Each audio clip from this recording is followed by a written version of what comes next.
Yep. Let me know if y'all can hear me, chat. Actually, let me turn the music down because I know that music kind of loud for a second. All right, music muted for a sec. What's going on, y'all? Let me know what's going on. We're doing some testing right now. I got Attic muted, so what's going on, Sin? All right, no doubt. Yo, shout out to NYT Music, $5 super chat, man. Much appreciated, brother. Got the hype going. Got me hype. You know what I'm saying? Yo, let me know. I'll mute Attic. Attic, talk to him, man. Let them know if they can hear you and all that good stuff. I would say technically that's a sticker. It's not a super chat. Oh yeah, nah. That's you gotta give him his love, man. NYT Music, just like music. So we get waiting for people to get in. Maybe running a little late, just because I've been having some technical issues. And I think we still got to do Patreon today. So there's a lot of stuff going on. But what's up, y'all? Good to see y'all in here. And let me know if notifications and stuff is coming through on YouTube. I saw a couple of y'all said that. So be with y'all in a minute.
All right, and we are live. Talk to the people, Addict. Make sure they can hear you. Make sure they can hear you.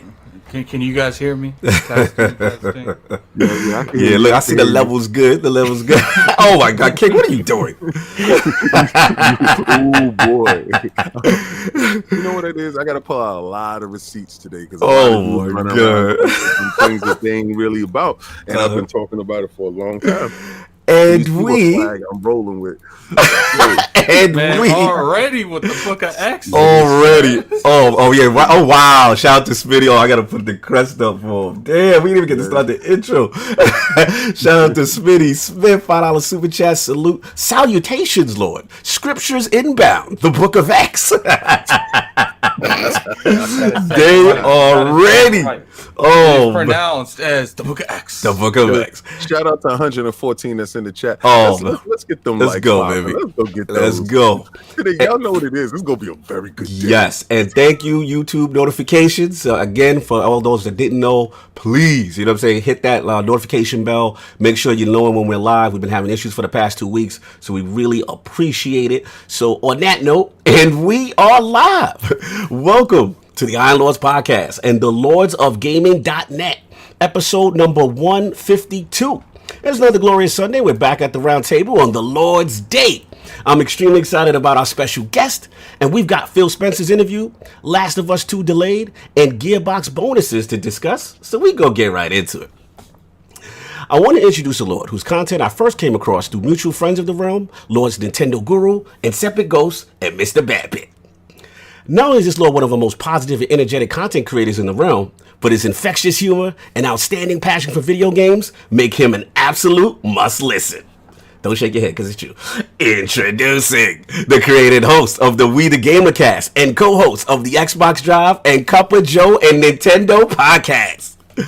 The Lord of You, Me, and Capri, and a member of the We the Nerdy movement. Live from Alberta, Canada, and making his debut into the realm of the Lords, my man, Lord Sean Capri. How are you doing, sir? I was so nervous about the intro that we were gonna do, man. I was talking to Bobby about it this morning. Like, oh my God, he's gonna go do his thing. I'm a humble Canadian. I just want to just gently come on in here. But man, I'm hyped because like the Book of X is a thing. Woo! Like, what perfect timing to jump on in here. We've got Nintendo love, we've got Xbox love. I have a PlayStation around here somewhere. He said around here, so. And it's a good one. It's a Spidey PS4 Oh, nice. It's good. It's good. Yeah, I told you y'all gonna love some Sean Capri. What you got there, Sean? You got something else cooking up? What you got in your head? Oh, we got an Xbox. If we're gonna just throw some clothes around, let's just like grab my favorite thing to do is just pause whatever podcast it is, whatever topic it is. Let's just grab stuff off the shelf. let's just find something we love that we're proud about and like, oh, this catches my attention. Let's give it some love a little bit. When do you ever take something off the shelf? Never. They always stay up there. So touch it. This is the time. This is the time. No doubt, man. I love the energy, man. Long overdue. You know, we obviously, like we said before, we both had some mutual friends, and I came across your content, fantastic content. Plus, you deal with Bobby, so you know, gotta say love. I mean, the guy kind of changed my life, dude. Like him and I met. He was I think the 4th or 5th guest on We the Gamer Cast, like years and years ago. Nice. And we just we hit it off, man. We looked into each other's eyes through the screen, and I'm done. We fell in love. Yeah, that was it. Salute to the relationship of Sean Capri and Nintendo Guru. But other than that, man, what have you been playing, sir? Oh, dude, I feel like I had a hell of. I mean, a lot of us had a hell of a March, but I wrapped up Ori and Doom, and like between those two games, like it's pretty intense, dude. Yeah. It was kind of a lot just to take in all the emotion of Ori and then just rip everything in half in Doom. I need a bit of a break. I think I just feel a little bit overwhelmed. Doom looks I played phenomenal. those games to beat them. You know what I mean? Like I played them to finish them, and yeah, like I just raced through Doom, and I just need at this moment, I'm taking a breath. Yeah, I'm playing a game that a lot of people know about. It's pretty popular. It's Japanese. You play this cute little character. You're on an island. You get to like craft things. You get to make things up. Sounds like Animal Crossing. It has cloud saves. Wow, that sounds like. It's not Animal Crossing. I'm playing Dragon Quest Builders 2, man. Just fired that up over on the old Switch, and I get the Animal Crossing thing. Those games, so. It actually really is. That like is when you put kinda it that way, like as it dawned on me as I'm like, I'm seriously on an island right now. Like Yes. yeah, and I've got a dog now. Her name's Charlie, just like my dog. I named the little character after my daughter Ellie, so she's going off on all these amazing adventures. So I'm loving it, man. But Bobby and I, we almost broke up. The Nintendo crew and I, we almost broke up. Oh, because you ain't playing Animal Crossing. That's what that is. We had a fight a while ago when they had the whole when they were talking about the no cloud saves and the whole one island per switch per copy and all that kind of stuff. I don't like that. I think that I should be able to play it wherever I go. I think that if my wife and I each have if we have one copy, I should put one into her Switch. She plays it. A second save file exists. I gotta stop you right quick. Shout out to Bobby, aka the Nintendo Girls in the chat. Ban him from the show. This guy is lost in the sauce. Shout out to Nintendo. Continue. I just had to get Bobby his voice. I appreciate you giving me the pause because I know I'm one in a trillion people. Everybody on the planet is playing Animal Crossing, so I realize I'm like the only person who's like, well, actually, I don't like what they're doing. Like, nobody else cares. Everybody else bought it. Stand on your square. It's okay to go against the movement, to resist the movement that is Animal Crossing. Well, the game still got bought in this house. My wife plays it, and my son plays, and they're going crazy with it. And so, like, even if you were to vote with your wallet, like, they still got the one copy out of us, so it doesn't really matter in the end. If you need an ally in this certain thing, look no further than yes. Attic has been resistant. So we're gonna have some fun, man. A lot of stuff to talk about. Great to have you in the realm, but you already know we got the 4 horsemen of gaming, those original lords of the realm here at the round table. My co-host with the co-most, my brother from another mother, the difficult game conqueror, Lord of reviews, and the how of the young wolf. My man, Lord Attic, how you doing, sir? I'm doing pretty good. Actually, you know what? I actually played like almost 40 hours of Persona this week. Like, really? Yeah, I enjoy it. It's definitely. I don't like none of that school stuff. Not like half the majority of the game. You know, like yeah, like I literally press start and I just let the like. What's funny is like when I'm skipping through it, I imagine they sound like the Animal Crossing people. Like, wow. Hold on. Shout out to I gotta go the Christmas. He said, Stitch in 2 super chat. That's Nintendo for robbing you blind in the bushes. Wow, Stitch. Stitch is not gonna like the Switch talk today. We got a lot of Switch gang in here. We got Sean Capri in here. We got Nintendo Guru in here. He's gonna be upset, man. Stitch is one of our biggest Switch haters. They eating right now. Nintendo's eating with that Animal Crossing. Yes, continue, Attic. I'm sorry. They straight out of your pocket, not giving you a good product. No, okay. Wow. But, it's just Animal Crossing is not for me. Like I see it, but I recognize that it's you're more of a Cyberpunk 2077, right? I'd rather play Cyberpunk than that. Oh, I mean, I'm just talking about that's what you're looking forward to at the end of the year, man. Yeah, but you know, I don't think that it's gonna outsell another game. Yeah, well, I honestly believe if you hit all 4 platforms and get that boost from Game Pass, bend the knee previews. So it has to get that boost from Game Pass. That's exactly what it was. I mean, I saw your tweet. That was infatual. to make my bets. Okay. Anyway, I'm sorry if you was on the show, you made the bet and you forgot. I don't know what was going on, but I understand what was happening though. My God! The Bobby's on you. He said Attic isn't a fan of Animal Crossing, aka good games. Continue. Wow. I got to out Bobby on this one though. Bobby said Ori wasn't a good game. He called it hot trash in the summer. Oh yeah, we got it. Yeah, fraud alert on him right now. Fraud alert! I gotta give it to you, Guru. Come on, man. You can't hate on Ori. Come on now. I know. Come on now. Anyway, what's Attic? So besides that, you've been doing your Persona. You've been yelling Persona from the Persona. You've been doing all that stuff that you said you hated. I ain't been doing none of that. You did all that. You threw it up. So what else you been playing? That's it? That's pretty much all. Like, you know, with this quarantine stuff happening, I've been playing I've been dabbling in Destiny, but not a whole lot.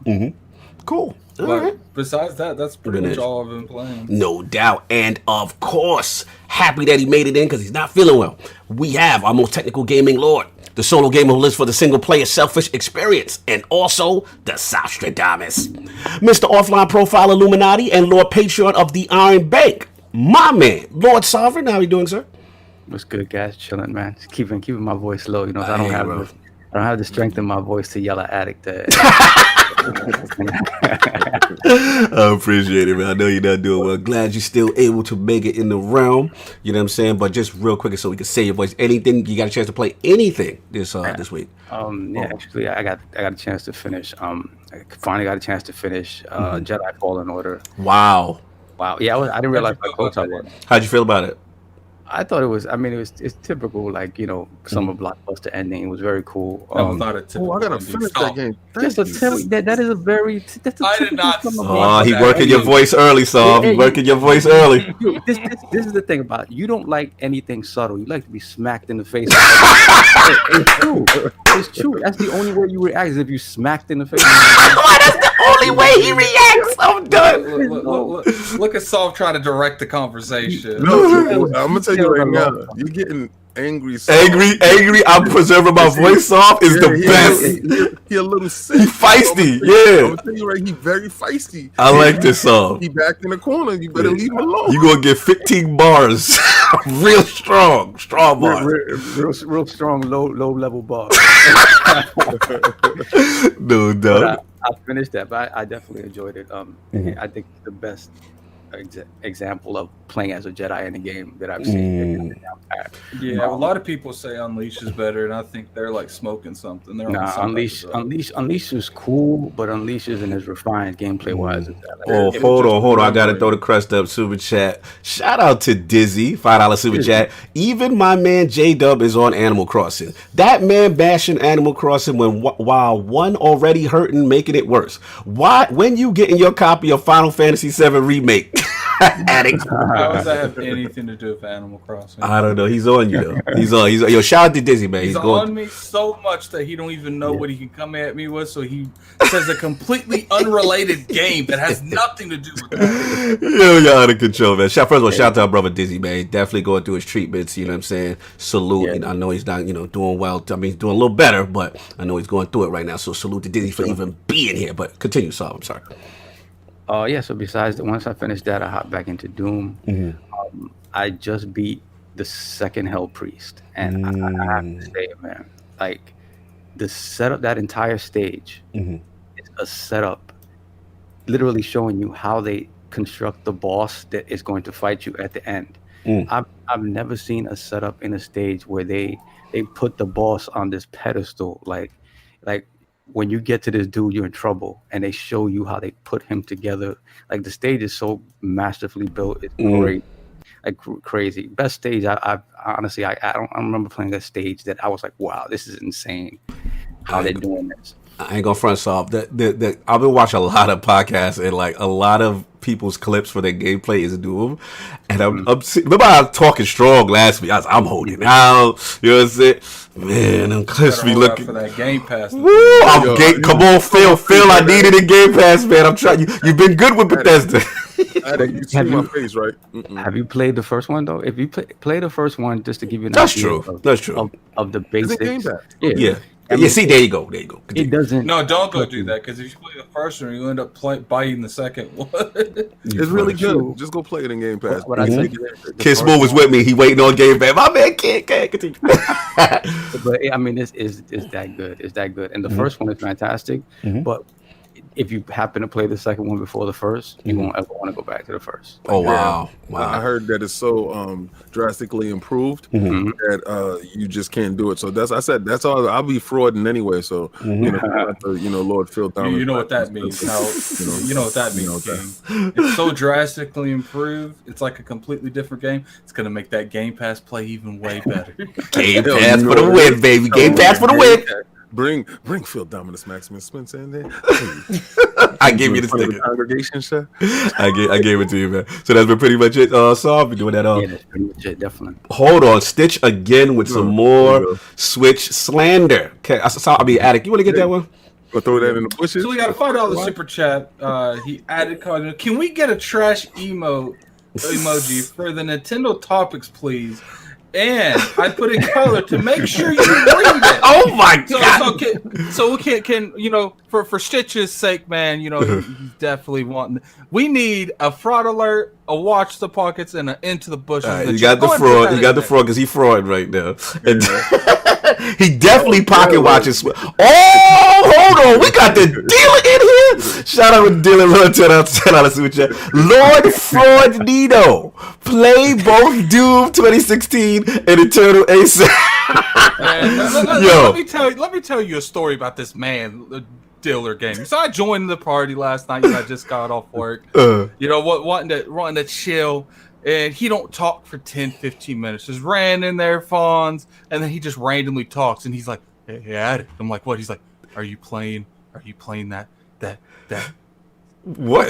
That Doom Eternal?" And I'm like, "No." And he's trying to sound like Dracula. I'm like, "Okay, you Dracula." And I was like, "Just what you're doing now.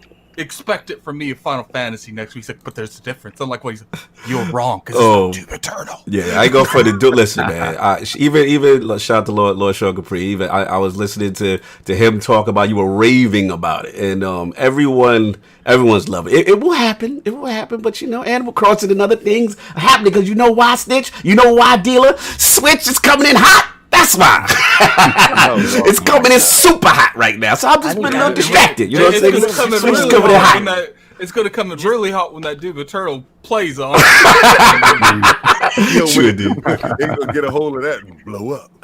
Anyway, we got to move on. We're still in the damage. People don't even need bombs anymore. Just put something on that and throw it at people. And of course, we have the Incredible Hulk of this, a.k.a. the XS Gamer. Ooh. The Lord of Combat Sports, King of the Statues, who demands nothing less than that premium experience. It is the leader of the Fraud Alert movement. Ooh. Beloved Lord King, how are we doing, sir? Oh my God, y'all doing incredible. You guys are out of control on Twitter. Y'all are absolutely out of control. They said, "Yo, King, what, no WrestleMania?" And I literally said, "Man, no Goldberg. I don't care about no WrestleMania. I don't even worry about wrestling nowadays." Tell me why Goldberg was on WrestleMania yesterday. Woo! Tell Really? me why Goldberg Yesterday had was the job WrestleMania. last night. Mhm. Why is my man out here jobbing for these new Oh, wait, he's jobbing? Yo, Apparently he lost the match to some dude. He put him over, and the dude beat him in a couple of seconds. Something that I heard. He's on CBS recap, and you know how Vince McMahon got that on Super Lock. You can't go and check that out unless you buy the app. You can't find it no place. So if somebody got that, could you shoot me that footage? No, you ain't trying to get the hookup on. Continue, sir. Anyway, but before we get started, let's hit that man over there. Turn the beat around. Let me see that doomsday. Can I just say something before you go into yours? You were really, really enjoying the synopsis breakdown of how this man is really just kills Superman and how he's a knockoff of Hulk and like you were really in your bag. I gotta say, you're in your bag of the thrashing of how Superman was thrashed was hilarious. I just had to give it up to you. Continue. Yo, I could have really gave him exactly what I really felt about the dude. I don't like Super Simp that much, so it had to take something of the caliber of a fake Incredible Hulk to break him in. And I love the fact that they did do that. And then I didn't also go into the Kryptonian origins of Doomsday because I didn't think that was fitting for my synopsis of why I got this statue. But trust me, there's another Doomsday that is probably here or either coming. I got to check the boxes. And I will talk about the New 52's rendition on how they tried to retcon all that, that went down when he got his boombastic smash and, by the bony Hulk over here. But what you been playing, sir? What I've been playing. Shout out to Game Pass and Lord Phil Damas Maximus Spencer, soon to be Aurelius. With what's going on, Aurelius is in deck, son. So y'all see the flag? Y'all see what it is? What's that? That's Xbox. Oh my God, you and Sean today. So today. My timeline has been very quiet. A lot of you little generals out here for this PlayStation Nation, you little ponies. And listen, I got a PlayStation. I spent probably hundreds of thousands of dollars on PlayStation, so I could say whatever I want about them. All right, so you just probably just started in this generation. I'ma slander you today. Shout out to my man BG for saying that he wanted y'all to cry. Shout out to my man BG. I love your video, BG. Yo, BG. If y'all didn't see BG video, please go see BG video right now. Yeah. Oh, BG's hilarious. Yeah, it's hilarious. I loved his videos so much Yo, because he tell me how. told people how he felt. Tell me how that man says, I love video games. I just hate some of you clowns. He's not friends with any of y'all. He's taking the haters route. I love that. Okay, so shout out to Phil Dominus Maximus Spencer for putting Nier Automata inside Game Pass. Yes, I did like that. I did like that. The best version of the game, right?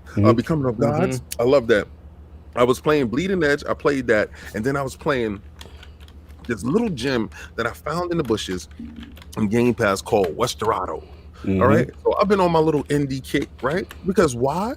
I can do it because financially I was never gonna buy that game. You know, it was a try. What Phil said, he called it the hummingbird effect. The king is like a little hummingbird as he's going to that Game Pass. Yo, that game is so funny. That game is so. Yo, you could be in mid conversation with a dude and pull a gun out like, yo, my man. Like, stop that. Yo, like, you could be like, yo, let me have a drink, my man. And yo, you can pull a gun out on your family members, my man. Like, it is probably one of the funniest games. And I'm just getting started on it. And I'm just loving the fact that I'm able to sample these stuff during this, situation awesome. where you in the house and you want stuff to play. I think this is showing an uptake in video game usage and digital content being consumed globally because we can't really go to stores. We can't stay on lines and GameStop is close. So I really like the fact that Game Pass is showing, it's coming into its own right now because it's being used. I'm pretty sure if you have an Xbox, want to save some money in these economic crisis times right now, this is a good venue and a good value for your wallet. No doubt. Nah, for real. And I'm glad you said that because at the end of the day, it's like we were saying, like being a gamer, right, Sean, right? It's almost awesome for us because this is what we do. And to able to handle periods like this because we have this outlet, right? Isn't it like really cool that we have this outlet as gaming? We've been waiting for this, haven't we? Lock us in our houses. What's funny is I have friends that's like literally on the verge of having a meltdown over this. Yes. And they're like, how are you doing this, AJ? I'm like, man, I've been doing this like my whole life pretty much. Like, no joke. Like, they like quarantine, go to work at home. I'm like, fam, I've been doing that. I'm good. Like, Yo, shout out to Frodo in the chat. He said, I really appreciate Ken going with the comic accurate statue and not the BVS atrocity. You know what? And thank you, because that's what I felt it was needed, that you even recognize that, because when you see it and you see the status of the character, you will understand exactly why I went with this version over the other version. Attic, we have a super chat, sir, from Smitty Smith. So we got a $5 super chat from Smitty Smith. I know at the time a lot of ponies are unemployed right now, but rest assured I got work for you. The Book of X. Oh my God. At this time, I can't really I feel the Book of X. I feel the enthusiasm in the super chat, but I don't feel the message. But yeah, we can't be going at people unemployment, Smitty. Come on, Smitty. That's totally up to you if you feel that way. Salute to Smitty for being petty, for Kingsman in there. And of course we have the gaming ninja himself, the Shinobi, LordCognito, spreading that realness in the realm of the ILP, not telling you what you want to hear, but what you need to hear. So yeah, man, for me, man, shout out to we got a little trials in, shout out to Sinister, shout out to Scream, you know what I'm saying, we got it in. So we didn't hit the cheaters until about round 5. That's when the cheating started to kick in, aim bots, all that stuff for trials. They're getting sweaty out there. But also want to shout out to my man Ebantis, kind of fantastic show with Man at Arms, and he always tells me not to say this on last word, so I'm gonna say it now. The best damn Destiny podcast you never heard on Friday. But my man Ebantis, you already know, 9 a.m. Eastern, and then it goes up on Iron Lord podcast or later on in that day. So yeah, come check that out. Fantastic show, some good arguments. Tell them how you feel about that hard light and trials though. Oh yeah. If you want to hear how I really feel about that hard light, please go listen to the last word, because I go in on that easy button gun that I can't stand. Yo, I really feel his pain, but I don't care what I'm using that hard light for the win. Hard light for the win. Hard light for the win. Hey, I do what you gotta do, man. If you want to shoot aimlessly down corridors and ricochet and make a rave dance party in the map, then that's all you. I ain't on it. But yes, I've been doing that. Little bit of Animal Crossing. I did actually cooled off only because I was playing. I got caught up with one of my old games, man. I was talking to Sean earlier. It was Phantom Doctrine, man. I still love this game. XCOM, Cold War, spy, espionage. You know what I'm saying? It's just really cool, and it has a lot of mechanics that XCOM doesn't have. Like you have to plan your escape. You have to call in like a vehicle, a getaway vehicle, before the end of the round, before you do your thing. And you got like 3 turns, and then it can be compromised. You can put on disguises, like infiltration. It is really... I need to get back into that game, to be honest. I didn't give it a fair shot. It's on the Switch, isn't it? Yeah, the game is it's on Xbox and a Switch. The game is amazing. Here's the problem. The graphics is, it could be... You could be fooled. It might look like a 360 game. Cognito, you're playing with the graphics. You complaining about graphics? No. On the Xbox, it is not. It is literally a 360 game up-res. It's really bad. You know what? I'm gonna blame this on King. I'm gonna say that they made this for the Switch and ported this to the Xbox. Shout out this game was supposed to look good, but the Switch messed it up for everybody. No, man. I mean, it's up-res to 4K on the X. I will say that. But shout out to Squirrely Day. The name of the game is called Phantom Doctrine. It came out, I would say, 2 E3s ago on ILP. I have an interview with the developer. It has a soft spot for me because I know. So I believe a small Polish team. They unfortunately, I think they went under Creative Forge Games. I believe was the crew. But yeah, Cognito said the game is like, listen, Kiss Moose said if Cognito said the game is like, hey, y'all foul. You foul for that, kid. I see you. But listen, man. At the end of the day, if you love XCOM and you love a mix with spy, espionage, Cold War, even the investigations is really cool, man. Please check it out if you're into that kind of thing. So I've been doing that, and then a lot of Switch gang this week, man. Switch coming in hot. Been playing that Marvel Ultimate Alliance 3 with the Fantastic Four DLC. God Dome in the build. Woo! Yes, Stitch. Yes, Stitch is coming in hot. And guess what? It's exclusive, Stitch. It's exclusive. You can't get it nowhere but the Nintendo Switch. I've been absolutely loving it, man. Check that out if you want to play with the first family. Want to get that DLC going on. And yeah, man, that's pretty much it for me on that front. Now, I know we got the Patreon. We're going to try to blaze through this real quick. Now, Lord Sov has lost his voice, so I don't have the sultry voice of Sov to do the names that he does. So I'm just going to do it Cognito style, so you got to bear with me.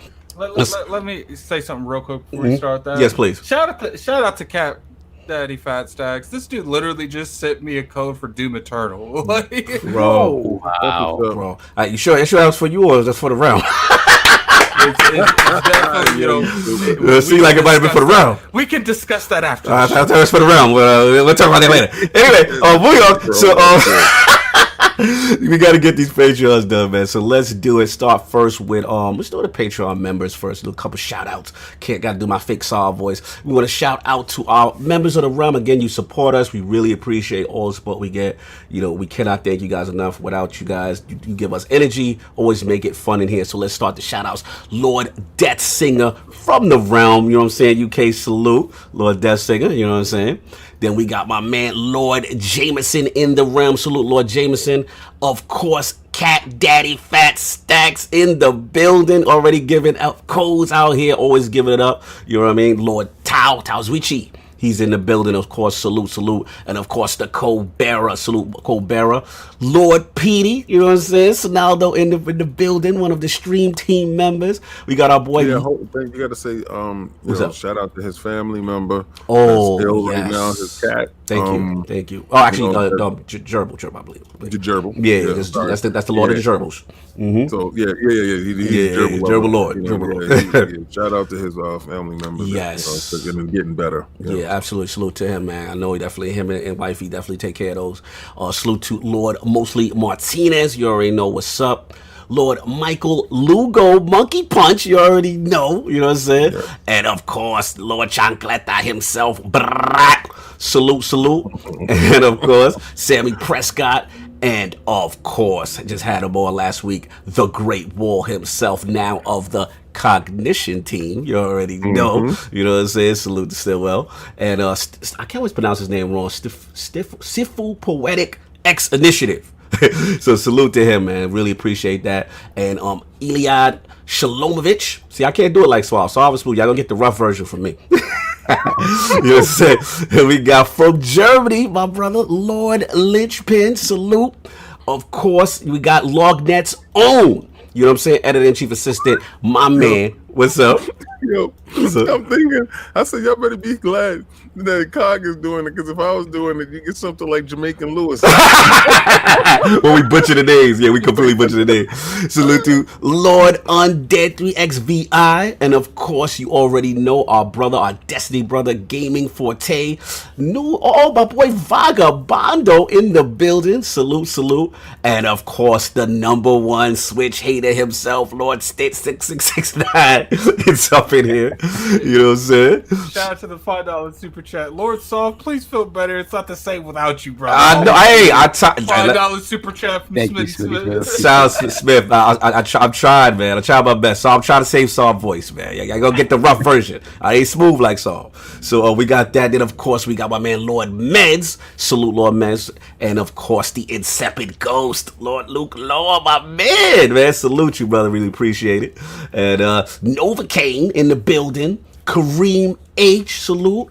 And HB33, salute him. And of course, one of the best avatars in the building, Slow Mo Back Slap.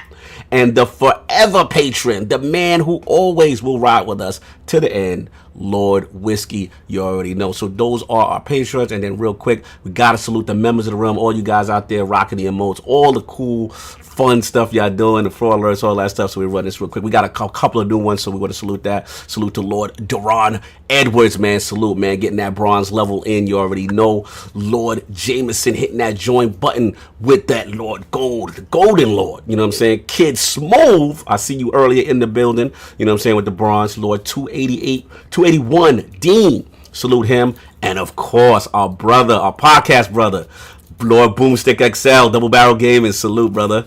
And we got Lord Hollow the Den and On. That's my man. Salute him. Michael, a.k.a. Bedfast, Bed-Stuy Finest. Salute. Uh-oh. What's up? We just got a new one that just joined. Oh, we got new joints? Salute. Throw it out for me. Put those shields up. Let's put those shields the shield. up. I got the shield up for him. But give me the name. Give me the name. Who's the name? Oh, man. You know I can't say anything. Addict, get on it. Somebody, get on it. So, Shout out to Mostly Martinez. Oh, wow. He joined the realm? He joined the realm. Salute, Get man. those shields in there. Appreciate the shield up. Welcome the new recent Lord to the realm. Thank you, brother, man. Really appreciate it, man. Really appreciate the support. No Double doubt. dipping. I appreciate that, man. Yeah, I see what Double Smitty Smith said, though, for Saul. Saul might want to read that one. Which one? When he was like, when he gets solved back because Cog is messing up the picture. He said, there's nothing to say without you. Yeah, we Addict got that one. Addict got that one. Okay, so then there's the next one. Yeah, what's another one? The Smitty Smith. We got a $5 super chat from Smitty Smith. It's no disrespect to Cog. I just want Saul to feel better. Oh my god, yo! You already started, man. We already know how you feel. They throwing me in the bushes early. appreciate See, that. Saul? You see?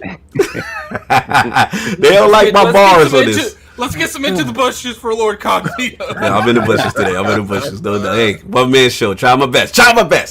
All right, so we got that. Then we got my boy. I already got Dizzy. You know what I'm saying? So salute to him, man, from doing his little treatments and everything. Still here, still with us. And of course, Lord Wilmy Hood, man. Salute Wilmy, man. That's the bro right there.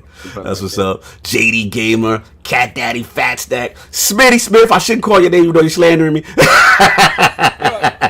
I definitely want to, we appreciate everyone that supports us. It definitely helps run the podcast a lot smoother. But one thing I do want to really thank is the people who double dip, because they don't have to do that, but they really. It means a lot. It means a lot. The fact y'all want to throw up the emojis, get the behind the scenes stuff that we throw up. And we have another. We have another Lord. Oh, please. Someone else got. Please do. Well, everyone, welcome Stormwalker 4 to the realm. Put those shields in the chat. Put the shields up, brother. Welcome Storm definitely to the gonna realm. get that new emote. Yeah, working on doing. I'm talking to 8 more. We need 8 more. Himself, No doubt. We'll talk the graphic guard on that. You already know. So salute to Smitty Smith. Salute to Turner Should Die. Also salute to my man with the best tech reviews on lordsofgaming.net. My man, Schools Tech Talk. You already know. And of course, double dipping my man, Def Singer. We got Tempest Son Restored Hades, Lord Sonaldo again, Gaming Forte again, Pixel Bit G, my man Jonathan B, who we missed last week because of the YouTube notifications, but he said he should be back on this week, man. Salute Jonathan B, one of the funniest in the chat. Of course, Lord Stitch 669, even though he's slandering me always. Gamer by choice, you know we love Gamer by choice, King. You know what I'm saying? Yes. The NYT. yeah, you know he do. Shout out to NYT. Yeah, NYT just like music. Sleepy Goblin, the blue one, Philly Eagle. You know what it is? You know what it is, Sav? No disrespect. I mean, the cog. Oh God. You know what it is? It's like when you say no disrespect, it's disrespect. It's disrespect. There's no disrespect to the guy that's talking, but you know, Sav. You know what it is? It's like when you say he'll bless his heart. You know, he's trying. He's trying. Wow. Bless his heart. But Shout out, but this is why he's the boss, right? Because he delegates. He said, "This is for you, Sav. This is what you do." You know what it is, though? You take a certain level of care with it. Oh my! And when you talk, when you articulate the names, you like, shout out to Taj Beachy, and you get into it, and Cog is just like running through it like it's like oh my God! I need a host appreciation emoji. I understand. This was thrust upon you. Pause. I'm just saying. I hear the difference. I was like, I feel what the crowd is saying. It's definitely my fault because I did it very last minute. I thought I'd be okay, and I was like, literally like 2 hours ago, I told them. You know what? I would have DoorDashed you some hot tea. Get that, the vocal cords a little out of control. So being that y'all love Sav so much, Sav, you want to run through the random winners since we saved your voice a little bit? Absolutely, we'll do that. So let's start off with this $10 gift card giveaway. This is your moment to shine, Saul. I'm not at my best though. This is not good. So this $10 gift card giveaway goes to. I much appreciate that. And the $10 gift card giveaway goes to. Who get the $10? Lord Michael Lugo. Woo! Monkey Punch. Get that $10, bro. Yeah. No doubt. So now let's go into this $20 gift card giveaway. Salute. $20 giveaway goes to. That scares me every time you do that, Cognito. He said it scares him. Lord, fairly new patron, Lord Luke Lord. Oh, it's Epic Ghost Ones. Salute. Killing it. $20 gift card. Beautiful. Thank you so much for the support, brother. All right, now let's get into this Teespring giveaway. The winner of our Teespring giveaway. We got beanies in there now too. We got the beanies. Got Scully's now. Let's get that. And the winner of our Teespring giveaway is Lord J Meds. Thank you, sir. Oh, Meds one drip. He gonna be crazy happy. When that's what's up, man. Now, Meds, you can get down on that bleeding edge tutorial, man. No doubt. So once again, thank you guys, and thank you, Cog, for covering for me while my voice recovers. I apologize to everyone for having been behind so badly on Patreon and stuff. It's just been a crazy couple of months. But I think I'm caught up, but I still need Lord Shlomovich to get back to me with his Steam information, and Lord Sifu, please get back to me with info, and then everything from the start of the year till now should be covered. And then today I'll get to you guys either today or tomorrow. Okay. And don't forget, you guys, we're having a Final Fantasy VII giveaway on thanks for reminding me. Definitely Addict is all over that. Yeah, absolutely. Anyway, I am. Anything to boost those sales. Addict has actually opened up like 50 different accounts so he could win it himself. I low-key told Kid about it. Ironically, I did tell Kid about it. No doubt. So look, man, apologies again. I know it went a little long and got a little rough with it. It's not a smooth song, but we got to get through it. But anyway, so enough of all that. We got all that what the Lord's been playing, and we got our patrons out the way. But I want to finally start. He's been very patient with us. I apologize. I want to start with Lord Sean Capri. his video game system history, his journey as a writer and content creator, and what led him to becoming the host of the GamerCast and co-hosting the Xbox Drive, and of course, a cover Joe and Nintendo. So, Lord Capri, let's start from the very beginning. What were some of the first video game systems you had, and what got you into gaming?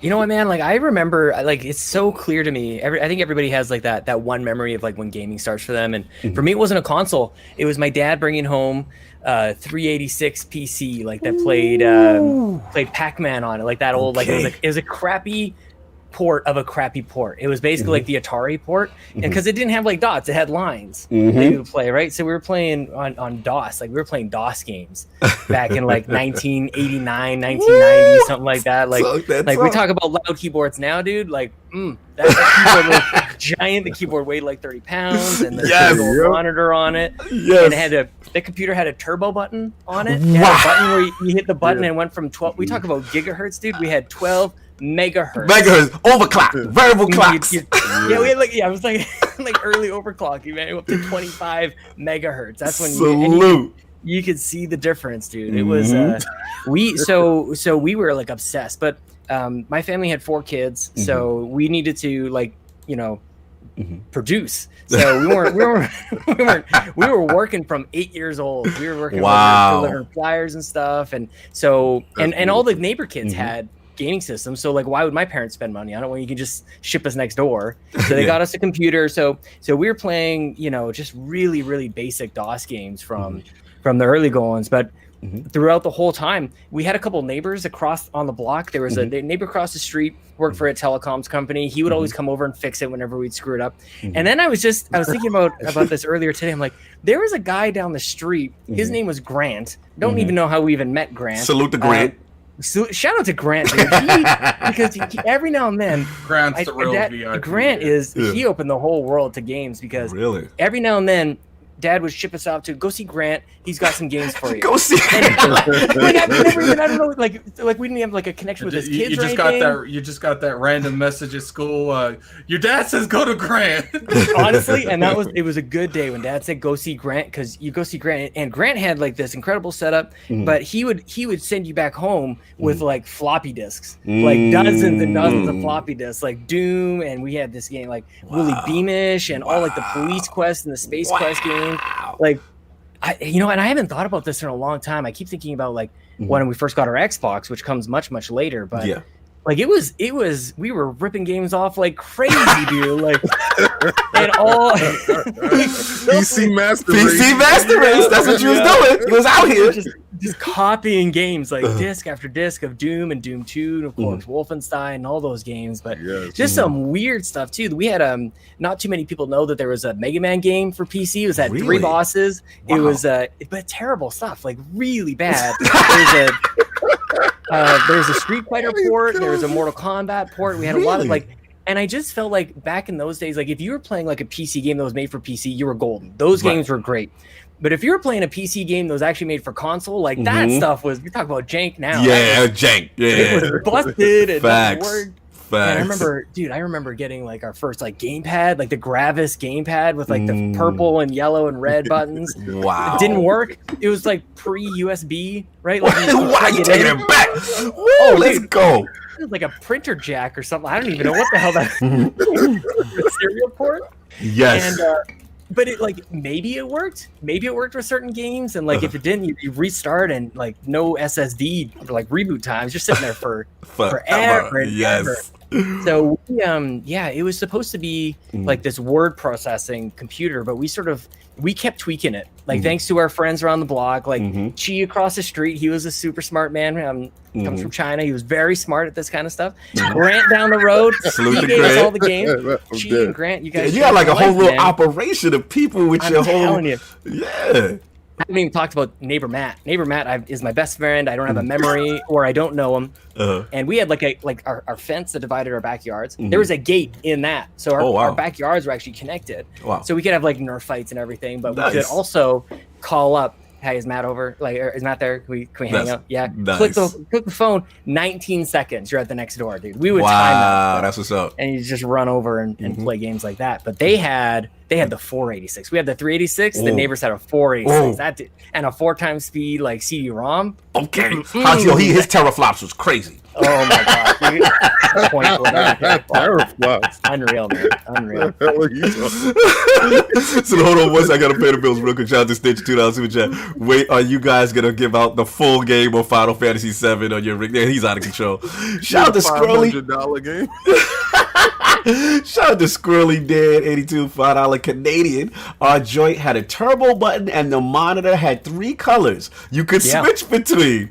And then shout out to Six Slayer $2 super chat. I came up the same way as Sean Capri. Yeah, Many I love have. it, man. I Continue. love it. VGA, Super VGA, What? like 16 colors. Oh my god, it's good stuff. No We got doubt. 200 people in the chat. Please hit that like, y'all. Look at those likes. No doubt. So Neighbor Matt, that was your go-to. So again, you know, I'm assuming he had on the console. So you stuck in the PC space, and like, what was the transition from PC to console? Or did you kind of just stay in that space at that age? I was in the PC space for like all the way through like Half-Life and Unreal and Rainbow Six and StarCraft, Warcraft, all that kind of stuff. Which was all that. Actually, it's funny enough because they introduced me to a lot of those. Like the first time I saw Warcraft was like, what the heck is this? And that was all map. But then they had everything else. They had Nintendo, Super Nintendo, like they had Sega. I remember joking with him, like, what is this PlayStation thing? What are these shapes? What kind of Oh, yeah, the triangle? Yes. Yeah, It was jarring. That's a good point. That's right? a very good point. Continue. That's not a real system. It should have A and B. Like, at least Sega had like ABC. What's right? this triangle, box, What is square, it, circle? Like, What is that? Yo, that is fact. Yo, PlayStation did change the game in reference to just controller naming conventions and inputs. Like they were very bold in that regard. Continue. I was into the PC gaming though, man, because I was all like, because I was spending a lot of money on it. I was spending a couple $100 on my sound card, on my surround sound and everything. I had like 5 speakers and a subwoofer and everything. Let's go. I spent probably like my brothers and I, we'd all like pitch in together, spend like $650 on a 3DFX graphics card back in like 1998. You had a Voodoo? You had a Voodoo? Voodoo The 2. food, yo, you throwing out the names, son. I remember that. Yeah, kid. dude. Playing Tomb Raider 2 on that thing. I remember just like, and like perfect timing, right? You're like 12, 13-year-old boy. Tomb Raider 2 comes out. You're like, oh, I want 800 by 600 resolution because that's where it's at. So I was dead in PC gaming. Like GoldenEye's coming out. I'm like, well, look at Half-Life. Right. what are you playing? GoldenEye. But I also love GoldenEye. Of course, and we played it like everybody else. But we'd have arguments, man. Holy crap!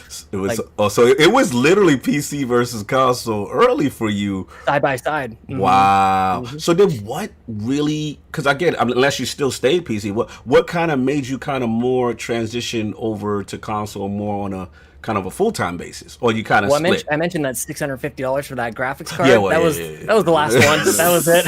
Oh, so are you saying that the price proposition of consoles was more attractive? Is that what we're saying?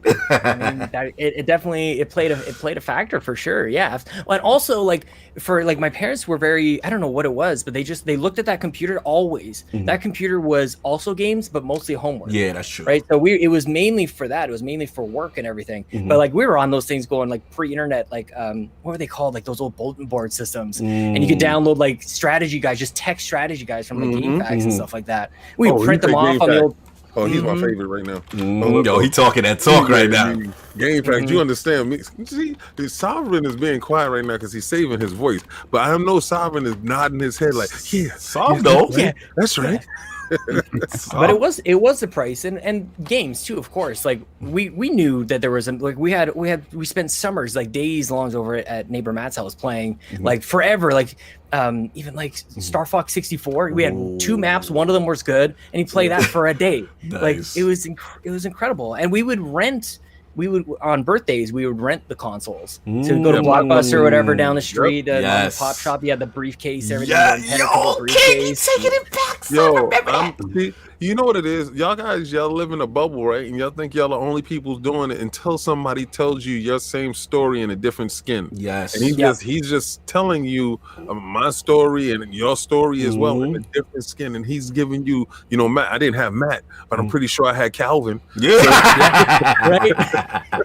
Now, real talk. But again, Lord Capri, one thing that I like you mention is people forget the power and the importance of Blockbuster back then. Yeah. And those kind of stores where, again, if you didn't have it right then and there, you could rent out those games. You could get it. You could try out those consoles. That was a big part of gaming culture back in the day. And I'm glad you mentioned. We don't talk about that enough. Continue. Yeah. Well, and one of the games that stands out for me, like on the Super Nintendo, is I don't know if you guys have heard of this. It's called UN Squadron. It was like this was a game that you don't like. We didn't even have like any of the magazines that were out back then. We just go to Blockbuster like this looks sweet, like it looks like planes and shoot stuff. Like, and the soundtrack on that thing is amazing. And then you grew up and like nobody played that game. Okay, well, I had it all. I had 3 versions of it. I had it for Nintendo, Sega, and for TurboGrafx. The best version of it is the TurboGrafx. No way. Really? Yes. Was it because it's was it Area 88 or something like that? It's like the anime that it's based off of. Yes, I believe so. That game is phenomenal.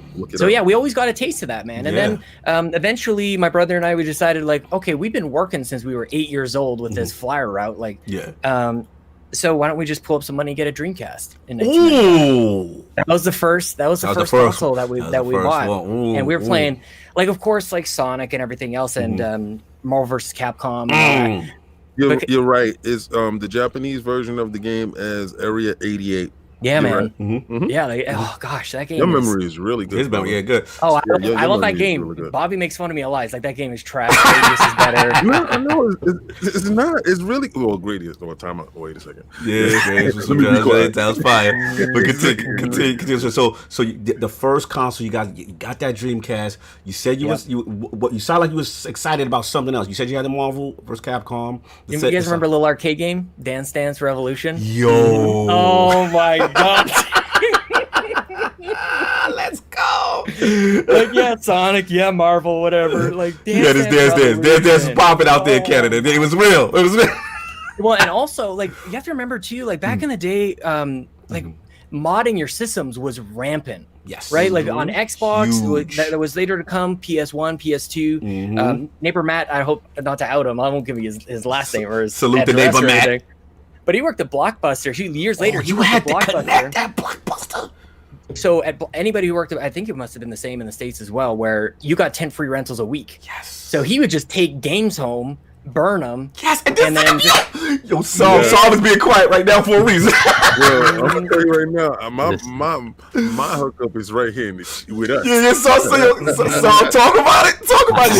The limits and statutes of limitations is up, Saul. Yeah, man. Confirm or deny. That's great. Yo, let me throw the super chat up right quick for my man JD Gamer, $5 super chat. Classic computer gaming with IRC chat and GameFAQs strategy, guys. Let's go. Who in the realm was the first to have that 1 megabit download speed though? Shout out to the 14.4 and them 33.6 modems though, and the AOL disc. What you know about that? Continue. Oh my God, that brings me back, dude. We actually, I would just geek out completely. This takes me back, man. A friend of mine, Christian, he was the first one to have like over 1 megabit, and we would sit there just downloading random stuff and go like, "Come on, man, just go." You see it, you just like see it climbing. Absolutely. That was such a big deal back then. Like you have no idea, man. Oh man, when you're downloading MP3s from Napster at 3.5 kilobits per second, like. No, you ain't don't. He said the Napster, son. I know. Or LimeWire. I had LimeWire. I was a LimeWire dude. No, we were right from. I remember because I didn't know the whole like Metallica thing. I'm like, but I wanted to listen to Metallica. I don't understand why I can't, because why couldn't you listen to it? But everything else, dude. I remember I discovered, total side note, I discovered Pantera by accident. Let's go. Because I was trying to download a U2 song, but every song was fake on those things. Yes, some of them were fake. Something else. Yup, shout out to the viruses people gave people. And then shout Dizzy with the kazaa. What you know about that kazaa? Let's go. The chat is lit today. Let's go. Yeah, De Niro Panero Cog, I was on that LimeWire. You definitely got a virus. That's a fact. That's a fact. So if you had that Norton antivirus, you was not Gucci. Remember when you used to look and be like, oh, that's one song, and it's like 100 megabytes. Yes, you're like, hold on. Yeah, I'll download it. But you were still think, let's be real. Like it's, that sounds legit. It's like Lord Capri said, like, we were so thirsty for that album because we ain't want to pay that retail. Salute the Pixel Bit G, brother. $5 super chat. Y'all remember when it took 2 hours to copy a PS1 game? Patience was a virtue. No, see, you know what it is? Y'all had that problem. I didn't. You know, shout out to my connect who shout out. We should not be named. That's around. I had a whole book of stuff. Oh, yeah, we used to have a book of CDs. Yeah, I had Game Pass before Game Pass was Game Pass. We was Game Pass, but it's crazy. Yo, shout out to Shroom Kingdom. He said, "Remember that Morpheus? Remember Morpheus, yo? Yo, what was that thing called? Magicom. Yes, for the Super Nintendo. Remember that Magicom? Yeah. And then I had like 500 games on floppy disk. I remember when we went down the Canal Street. Yes, we went actually to see the Magicom, and it was like this big hard drive thing. It was like this thing you attached to it. So you know when I'm asking the dude directly, like, okay, so I can copy stuff to this, right? He said, no. Listen, I was with you. No. Back up. I was like, oh yeah, so you copy this stuff to the thing? No copy. Back up. What Saul wanted was he wanted confirmation that the money he's about to put down right now is gonna do what we wanted to do, what we heard in the streets. So he's Sovereign walking up to the drug dealer and he's saying word on the streets is you got that dope. Oh my God! Funny thing is, nobody ever wanted to sell me stuff because King always said, he's like, you look like a cop, dude. I was like, I don't look like a cop. Yo, getting them was a transaction back in the day. It was a real deal. I would tell Saab, I'd be like, I would go in with him. He'd bring his black friend with him, right? We would go in there and they'd be like, oh, he's good. He's with black guy. Oh my God. And then you think it's a joke, but it's dead. They'll look over at me and they'd be like, yeah. It's legit. It's going down. They got the plug. Oh my God. Shout out to Graphic God, man. He said he had that friend who was studying computer science who is his disc pusher back in the night. Everybody had that connect, that one guy that could get you this stuff. So like Sean Capri was saying, he had his connect. He had that block, but now that was Neighbor Matt. Neighbor Matt was the connect. I need to know these details. He had the PlayStation one, but he got us into the whole so you can mod this thing, right? So you can mod, and with there's a couple ways you can do it on. Modded it. With the Dreamcast, we did a disc. You had like the boot up disc, and then you kind of take it out, and then you put the real disc, the swap. So but we didn't have a PlayStation until like years, until it was like retro. You're trying to go back in time there. Yep. So after Dreamcast, it was Xbox, and then that's kind of like where that's where like it connected like the PC origin to back to like now it's Microsoft because there's a hard drive in this thing you load up with songs, and a friend of mine did the exact same thing. He loaded his hard drive up with 300 games or something crazy like that. So yeah, man, like. That was about the time. This is a stupid story. Let's go. We were gaming on like my parents' old 27-inch TV, but it was like the furniture thing. It was like they cut down a tree for this 100-old tree and just like put a TV into the base of the tree. It was just massive. Oh, you talking about the wood?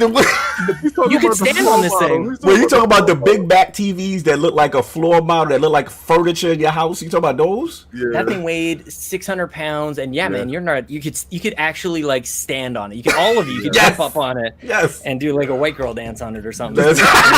Shout out to that wood grain De Niro Primero. He know. All right, continue.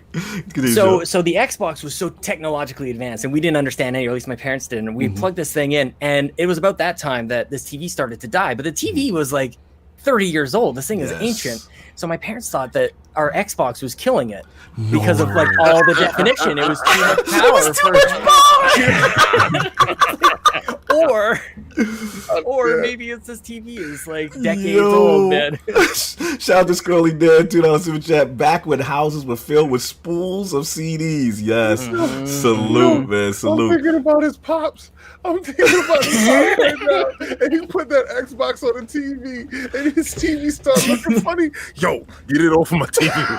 Get it off. It was working fine before that Xbox. Before y'all brought that darn Xbox in here.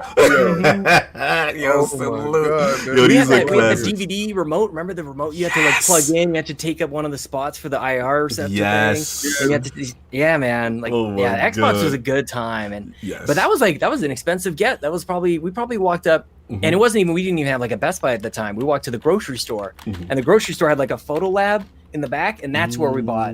That's where I bought our Xbox from. That's where I bought earlier my Game Boy. I bought a green Game Boy, Donkey Kong Land. Like, yeah, it's good stuff, dude. It's good stuff. These tremendous, man. Yo, these you taking it way back. So these are some classic. I'm a little old.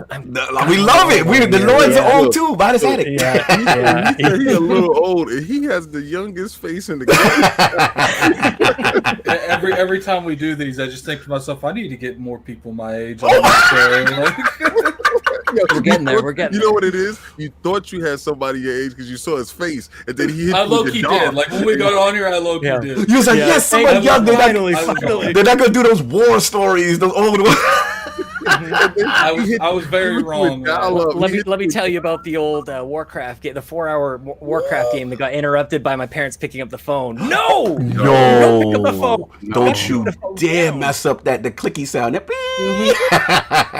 Yo, shout out to Rain G4. We gotta throw the salute up, the crest up for him. Floor model Zenith for the win. Let's go. Who had those Zeniths? Let's go. Zenith was lit back in the day. That's when TVs were furniture. And Yes. They had to go with the decor of the rest of the With the rest of the house. Oh my Yes, gosh. my grandparents had the big Great. joint upstairs. Zenith was like the pinnacle. Like that was the joint back in the day, man. If you had Shout a out to when Zenith, it died, that nobody was Yeah. strong enough to get get it out the house. house. It's still up You there. had The to put another BX. TV on top. Yeah, it's still up there. That TV only had a certain number of buttons. So if your channel was like channel 22, like Yes. sports or cartoons or anything, Over. I didn't. You gotta plug in a VCR into that Yeah, thing. man. The days of the RF switch and Man, like the Oh. farthest I could go back is having to turn my channel to 3 or 4 to 1. no, you see, you were RF baby. You were Yeah, RF baby. You count. You guys talking back on this, how to do this, how to do that. I'm just like, that's for the bushes, man. I can't wait. You'll get yours. something- You'll get yours. Let's Hold talk on. about I something can't that wait. happened the 90s up. I gotta throw the crest up for De Niro because he kind of called me out, and it's true. He was like, Carl had the Zenith, and he still had the plastic on the couch. Yeah, Grandma had the plastic on the couch. That's real. I can't even lie on that one. Come from that era, you know what I'm saying? That was the good living room. You had that good that furniture Zenith. That was a big thing. The living room was a thing back in the day. Yeah. man. That was the family room. It was a common space. Absolutely, man. We tremendous gaming history. Wow, I can talk to Lord Capri for hours on this. Oh, we should do it, man. I know. One day we should talk about back in the day cast. That's good. That's good. That's half of We the Gamer Cast. That's definitely one I can miss. Shut up, Addict. Jesus. Yeah, I love Addict unapologetic. Unapologetic disgust. Oh my god. Yo, shout out to Squid.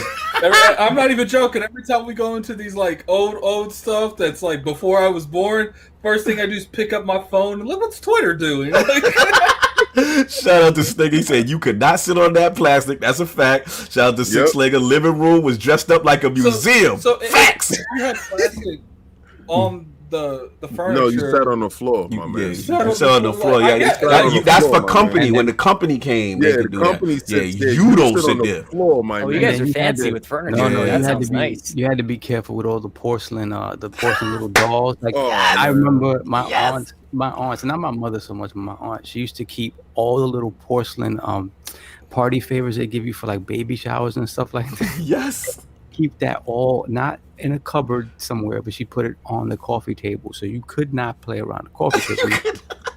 That was your ass. That you were done. That was decor song. Like that was you have we gotta throw the chest and shout out to Ray G for again $2 super chat. Tips and Tricks magazines, yes. Smitty Smith $2 my aunt had a room nobody could go in, yes. What you know about that, man? Classic living room stories of gamers dealing with parents who had pristine living rooms and you couldn't play in. But we gonna get King.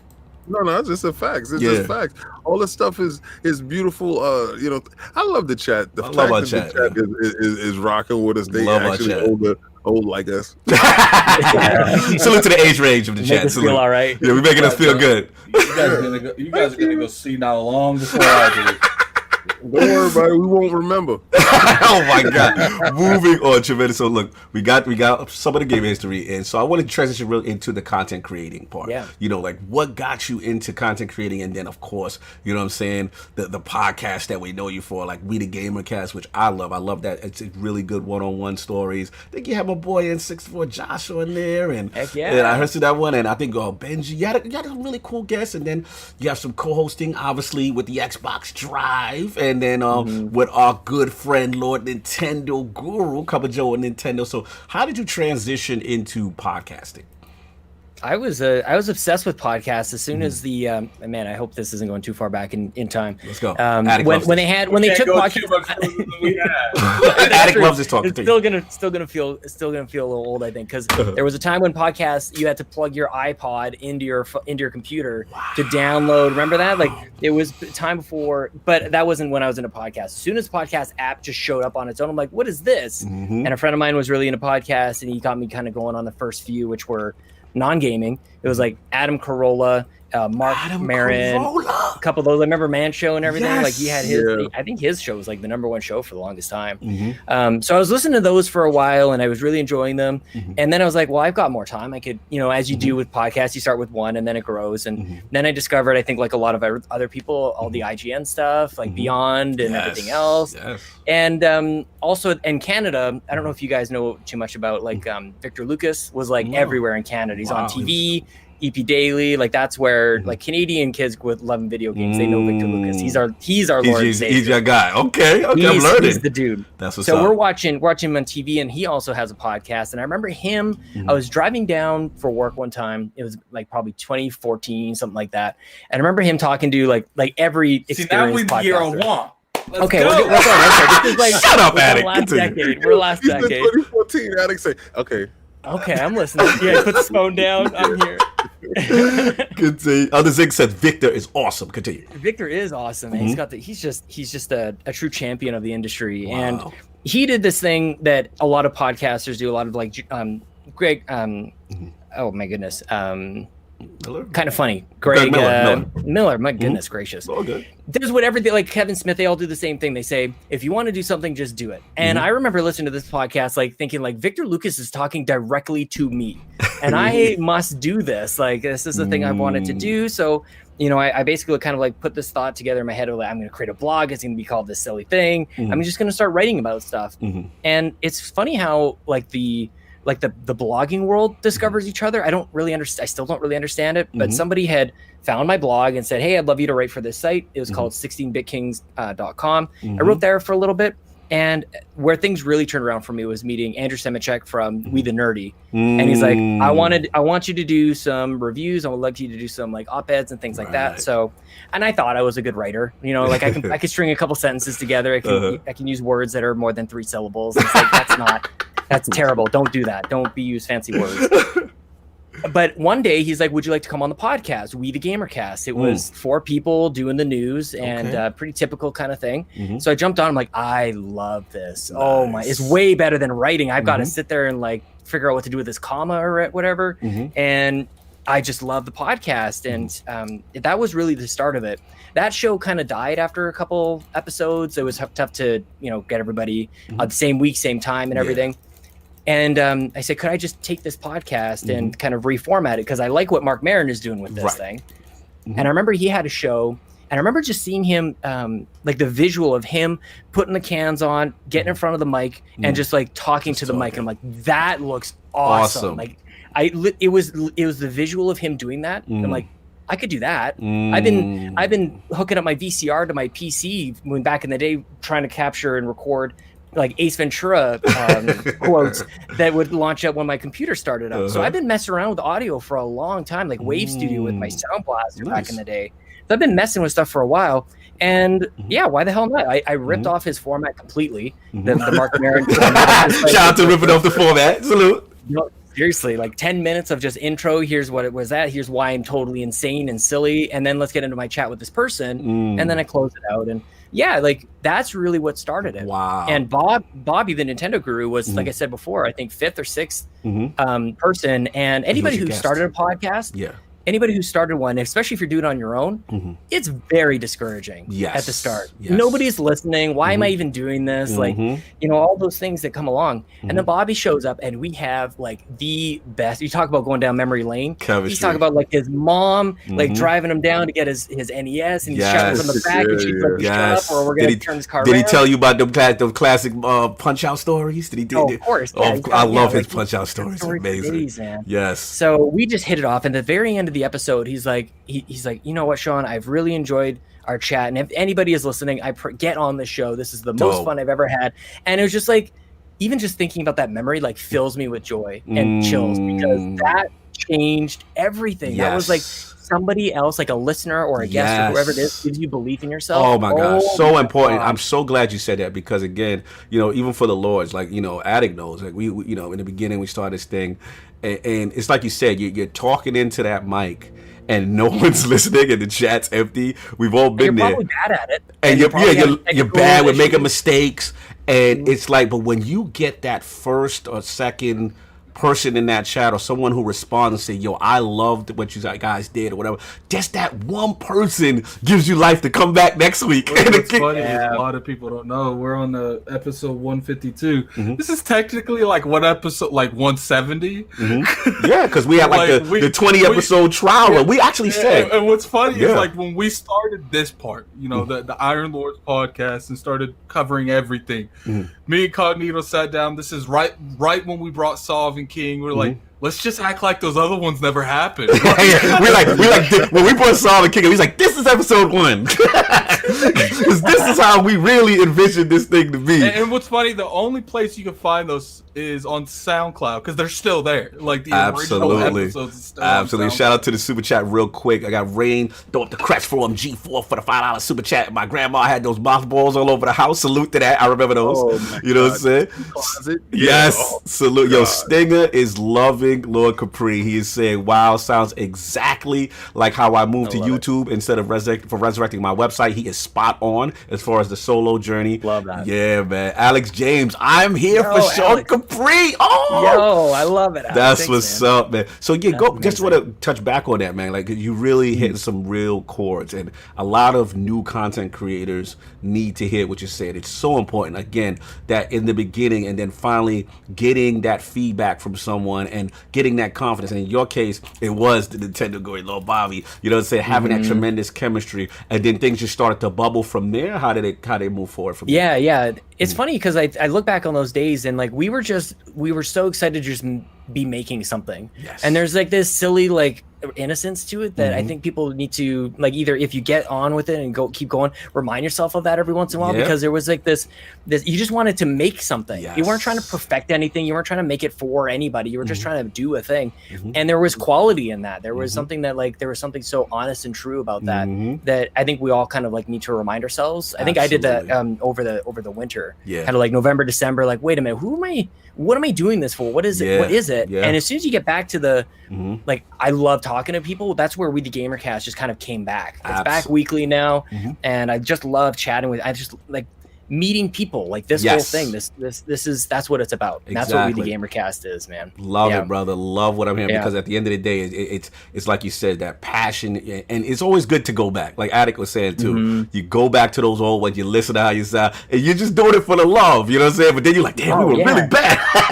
Like, super bad. We've come a long way. Professional. Yes. Yes. As soon as, because I used to have like detailed notes of like the questions I wanted to ask and like what I wanted to say and the thing, so I would pre-type it out, and then I would essentially just read it. It was so boring. But then it becomes a sickness. Then it becomes like, okay, I just want to do this one thing, or or then I started a show with Bobby if we're at Nintendo, Yes. which was created in a way both of us kind of recognized we were doing podcasts that not everybody was doing. Nobody was doing a real one-on-one kind of show, like tell me your origin story and kind of just let me know about you. If we ran Nintendo we started that in the Wii U days, which was a terrible time to be a Nintendo fan. Really, like everybody was after you for everything. Yes, and not the best system. Fraud and please, let's put the frauds up in there. Let's put the put the fraud up for me. For Cognito. Oh my God! Oh no! Oh no! Why get the fraud alert? Yeah, let's put that in there because all this Switch love that he got right now, he sure wasn't having that same energy with the Wii U. Listen, I was smart enough to avoid doing. Damn! Oh, it was good. It was good. Because now, you know what? But King, because of your sacrifice, Switch is coming in hot. We salute your sacrifice, brother. You made it. You gave us a lane. Listen, he would come over and I would put my sales pitch on my favorite sales pitch, and he would do this with his nose. I'm like, yo, you see the tablet? The tablet is very big. It was like a drone controller. You control the drone. He was so far in the air. But I'm gonna tell you this right now, Grandpa Nintendo, you still gotta pay $500 for a Wii U. Yes, prices did not go down, man. We busted ours out just this whole quarantine thing. The kids are locked in here, and it's minus 15 degrees outside because it's Canada. And so we're like, what do? We handed the kids over the Wii U. We busted it out. We dusted it off, and they're loving it. They're playing like Yoshi Woolly World and all that kind of stuff. Yes. So we started the podcast in the middle of like the worst times in Nintendo. Like, are they even going to be able to make it? That's true love. That's true passion right there. I mean, that was Bobby. Yep. Manny Bontis did the same thing with Last Word. It was at the worst point where everybody was disgusted with Destiny. It was cursing on side. Everybody was done with Destiny. They was like, it's a dead game, and we like, yo, we still love this thing, man. Let's see what we can talk about to fix it. But continue. Heck yes. Well, that was the whole name of it. I mean, it's not even like an easy show to say. Like if we ran Nintendo, I love the name. It's hard to say, but yeah, thank you, man. We did that show for about 180 episodes. We recently shut that one down. But the sickness that I was talking about was I'm driving to work on a Skype call with a friend of mine, Dave Moore, and we'd been podcasting. We met through We the Gamercast and everything, and we're like, you know what, man, like Xbox is in real dumps, but I love my Xbox. And he's saying the same thing. About to ask you. I'm like, how am I supposed to have time to do another show? I already do this and all the other stuff. And then I realized this is the show, us talking on a Skype call. This is a podcast. And that's what we ended up doing. The Xbox Drive started as I was literally driving to work. Stop. And yeah, like, I was like, can you record this right now? And he said, yes. And that was it. I was on my phone. And you were literally driving. I'm literally driving. That's what's up. I was just about to ask you what's the concept behind the whole car driving Xbox. The whole podcast. And that's lit. That's what's up. Yeah. Wow. It started with me actually driving to work, and I was like, well, I've got time here. Like this is easy. How is that connectivity though? It's pretty good. Honestly, we've been doing that show for about going on 3 years, and maybe 2-3 like catastrophic mobile connections. But for the most part, it's been pretty decent, man. No doubt. And I think Ghost was on that show for a little bit, right? You guys hosted for a little bit, and then now you have your boy Lord Ryan, right, is on it now. Ryan Turford. Yes, that's what's up, man. I love Ryan, man. He's so sweet, and he's just he has this deep knowledge of games that is, and his memory is incredible. And so the thing is, like, he drives the show and I drive his the car. memory is incredible. Your memory is very good. Yeah. It's selective. I drink too many diet soda.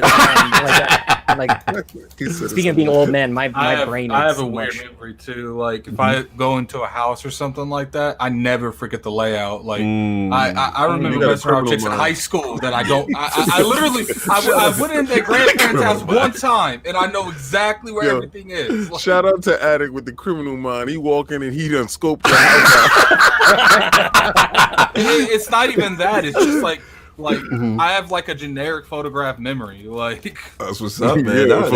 For layouts and the house. You're ridiculous. No, it could be anything. It could be anything. Like, I know like the tracks to certain songs. Like 5-10 years later afterwards. Wow. Like that's it. Everybody's minds work different, man. So you got that Xbox Drive going on, and then just last podcast what was the transition to Cup of Joe and Nintendo from We Ran Nintendo? So we figured that when the Switch launched and we were a couple of years into the Switch, we fixed everything. You know what I mean? Yes. Like everything was done, and there's only so many topics that you can go. If we ran Nintendo, we would do it this way. Yeah, good point. So it really from the start, it probably should have been kind of like a limited run kind of podcast, right? And we just wanted to. Bobby and I also do something. Go ahead. What? He said he got a photographic memory, but he ain't remembering that bet though. You're ridiculous. Y'all never gonna let that go. Why don't you go back and listen to that podcast? Anyway, listen to it too. Yeah, y'all bend the knee baiting right now. Don't bend the knee baiting right now. All right. Anyway, so being that the Switch came in very hot, Lord Capri, you fixed Nintendo. There was no more. You gotta need to ran Nintendo anymore because you fixed it, and now it's Cup of Joe and Nintendo, right? Because Switch was so hot. Wait, now okay, y'all fixing Nintendo? The graphics went up? Oh, did the resolution pop up? Oh, thank you. Continue, Lord Capri. We just Cup of Joe and Nintendo is just a stripped down podcast. Like there's really like not even an intro. It's not even like, hey, I'm Bobby, I'm the Nintendo guru. I'm like, let's do that. It's like the concept is like as if we were, and it's terrible now. If we were to meet in a coffee shop and talk about Nintendo, and of course we can't go into a coffee shop right now. Right, clear. Social distancing. But yeah, it was just like the show cuts into like we're already chatting, right? And that kind of just goes back to the way that Bobby and I started chatting from the very beginning. Was just like the best conversations we have is when they're not even structured. Like if sometimes we'll talk about the games we're playing, sometimes we won't. Sometimes we'll talk about news, sometimes we won't. Like it's just like it's a half an hour too. Both the Cup of Joe and the Xbox Drive are. Nice. I think polar opposite. I think I've been talking for longer than a half an hour here, so they're meant to like fit into people's like commutes basically. Oh, that's awesome! It's like little short bursts. That's what's up, man. Shout out, man. I got to throw the crest up. New member of the realm. One bad mother. Salute. Welcome to Lord Bronze, the Bronze Lord, man. Salute, man. Throw the crest up in the chat, y'all. Make sure you throw them up real quick. You know what I'm saying? That's what's up.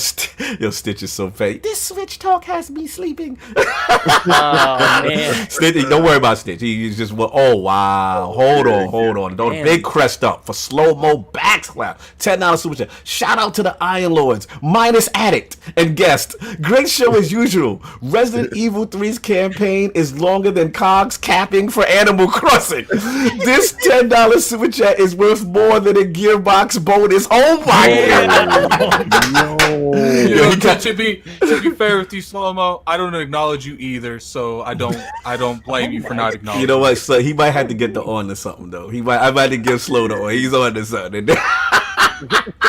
My capper went off the window, man. I got distracted. Don't worry about it. But man, you are wild. Tremendous history. Last thing I want to say before I ask the important questions, final questions, is you are one of the few, like I said, has an amazing partner. You know what I'm saying? And Lady Chelsea looks like she's also in the gaming, and I believe she does her own podcast still, or how's that go? Yeah, she does. Well, she did Breaking Bells with Bobby for a couple episodes. Yes. And so she has a. Well, it's funny because she does play a lot of Animal Crossing, but you talk to Bobby about Animal Crossing, and suddenly you don't know anything about Animal Crossing. It's hilarious. He knows like the birthdays for like the different villagers and everything. He knows their blood types or whatever. Oh my god! Did you say different blood types? Yes, he I did. don't know. He probably does. He probably knows like. He said he knows the blood types. Their shoe sizes or something. Shout out to the Nintendo Guru. He taught me how to shake them trees multiple times to get more things out. I was watching his videos. Continue. Well, I'll tell you this one thing about Chelsea, that like she does her show, her podcast, the parenting podcast, less about video games. But the thing that like you always know that there's like that moment, right, when things like you're just, I think I'll probably end up marrying this person. There's two. There was one very early on where I went over to, I was going to hang out with her. She's like, bring over a movie, and I'm like, what do you want me to bring? Like The Notebook or something? She's like, I don't know, bring over like Wolverine or Resident Evil or something. I'm like, oh yes, I will bring over those. And marriage material. Right. Okay. So, and then I show up and she's on a condo. She's on like the main floor. I slide in, like instead of going through the building, just kind of like walk in. And she's sitting there playing Ocarina of Time, talking to some owl. And instead of normally, like when somebody walks into your house, you say like hello. Yeah. And she just gives me like the 1 second finger. She just kind of like she's like locked in on the screen. She's playing. She's just a second. I'm like, oh my god, this is amazing. I'm not even mad. So Yeah. That's what's for my 20th birthday party, she threw me a Mario themed birthday surprise party, and that was it. I was like, that's She's the one. she got me my 3DS. It was her idea.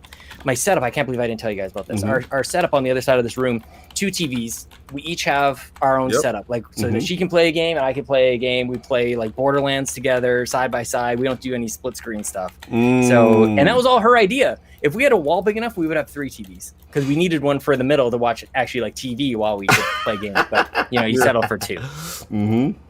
That's what's up, man. Yo, that is tremendous. It's so cool to, like I said, when you have a spouse that, like King was saying, like just that shares your passion, you know what I'm saying? And it's not like it's a burden. And I love what you said, like, she's like, hold on 1 second, I'm about to do this.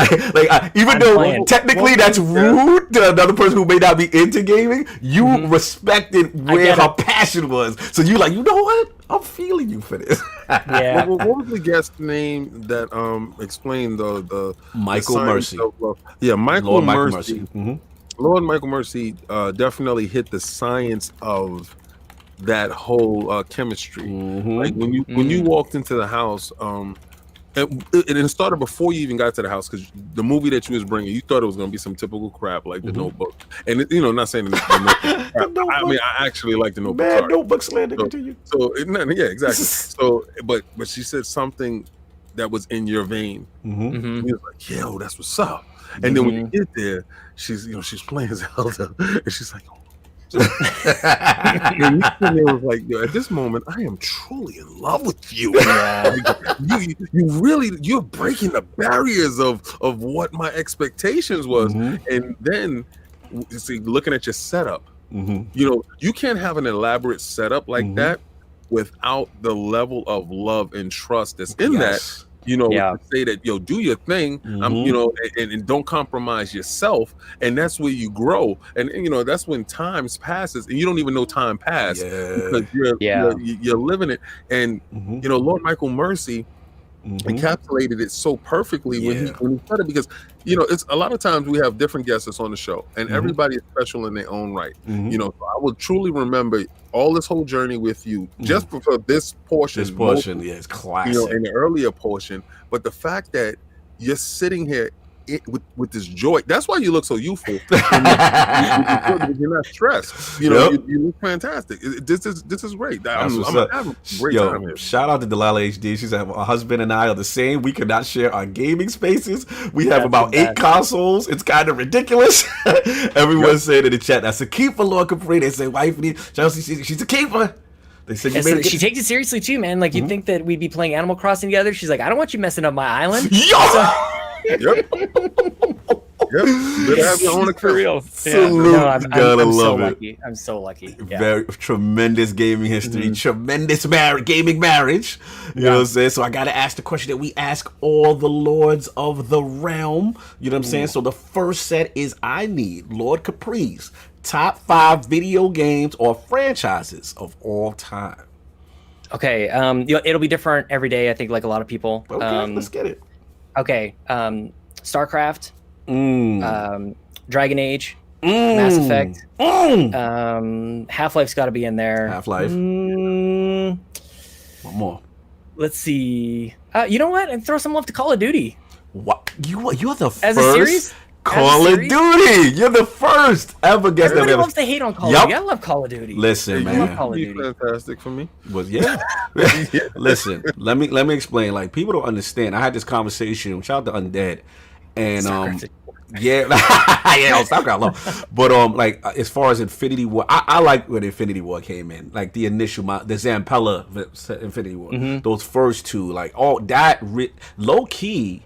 That's what got me to stop playing Halo, because Halo prior to that ruled as far as my multiplayer experience. But when I saw those on consoles, it was just wow, next level. Even the campaigns, remember how it was like a badge of achievement to finish Call of Duty on Veteran. You know what I'm saying? Veteran is insane. Yeah, like you beat it on Veteran, even though the random endlessly spawning enemies if you didn't move forward. What was the plane, like the hostage situation? Was it Modern Warfare, the original one? There was a plane in the end, like they had to beat it in under like 2 minutes or something crazy like that. Like, there's hits and misses with that series, but I mean that's what everybody strives for in terms of like feel and look at everything. And dude, like on the 360, Call of Duty 2 was just like unbelievable. So the first time that you got it, and you was like, "Oh my god!" Remember how beautiful? Yes, when you know what was amazing when you saw breathing out of the enemy.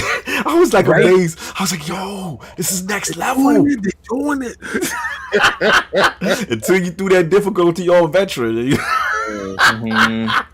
No doubt, tremendous 5. And now the new question we ask. All right, favorite console of all time and why? And why?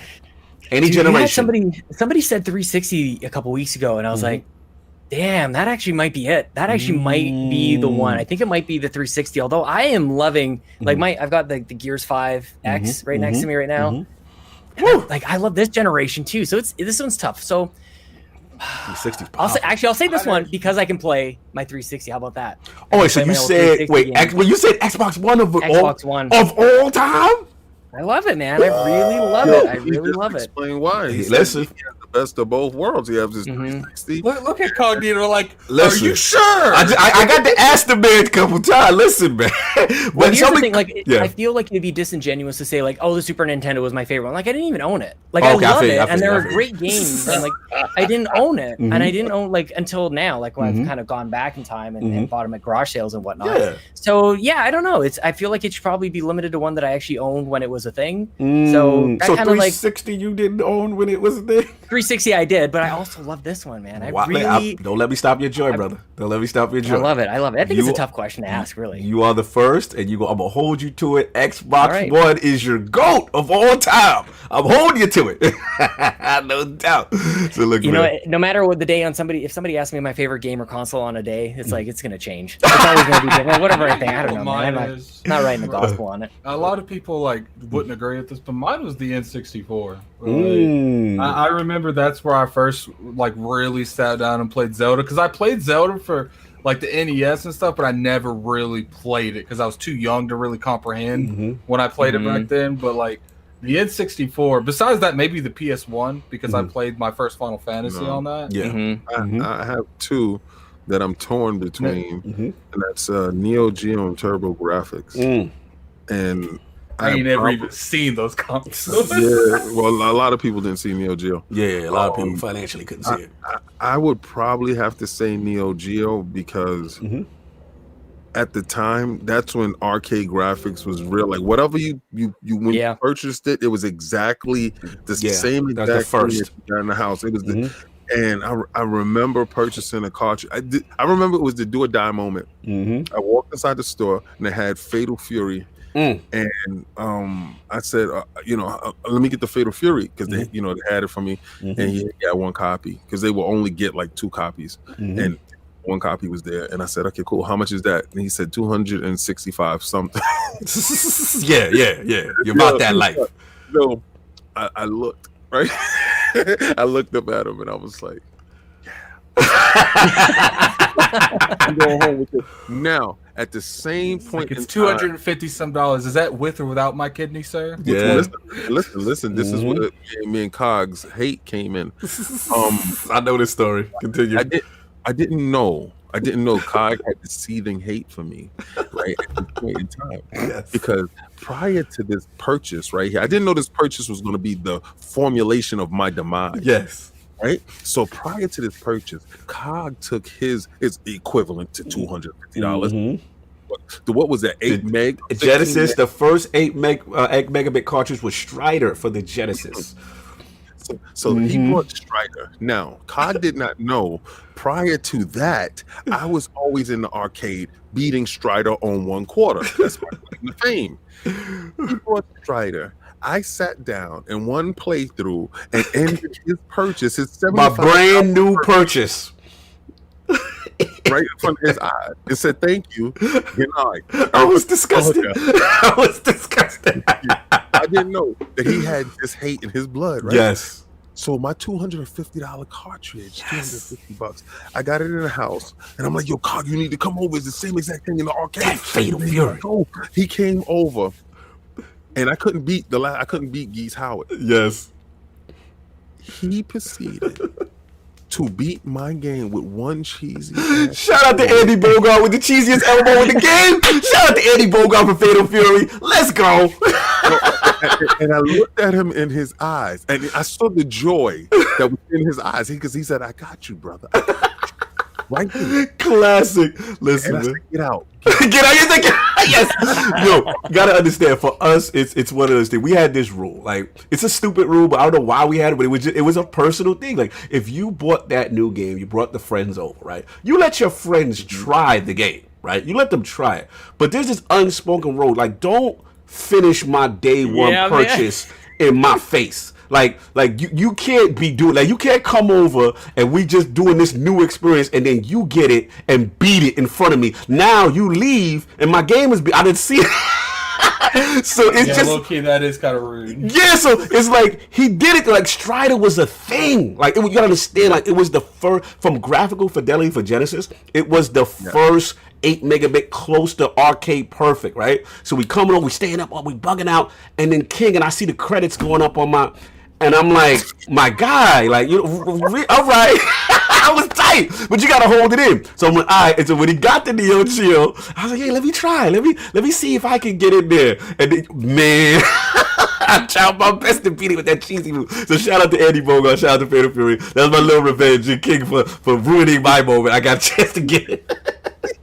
It was classic. That was classic. Anyway, those silly stories from back in the day. We got some show to get into. A lot of stuff. Tremendous history. Lord Capri. I'm holding you to that Xbox One when you come back too. I'm holding you to that. So anyway.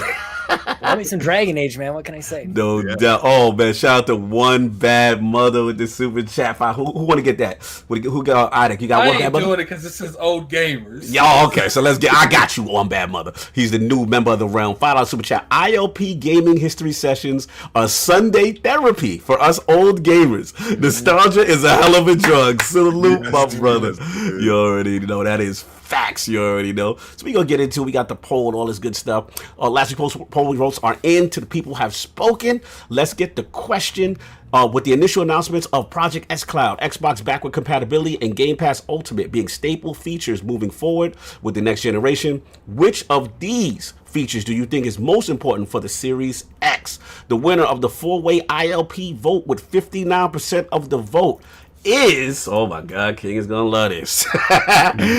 Xbox exclusives day and date. Game Pass is the best deal in gaming. That is the winner. Mm-hmm. I know King would be happy with this result. Coming in at second place with 23% of the vote was Project xCloud. Wow. It will hit markets traditional Xbox consoles will never be able to reach. Coming in at third, 10% of the vote, was Xbox Back Compat. It's critical to keeping generations of the Xbox ecosystem unified. And in last place, 7% of the vote was, I don't care. Y'all ain't got that energy for that VR and AR with the HoloLens. Shout out to all who participated in the poll. Lord Attic, do you agree with the people with Game Pass? I do. No doubt, man. So look, we got some topics to get into.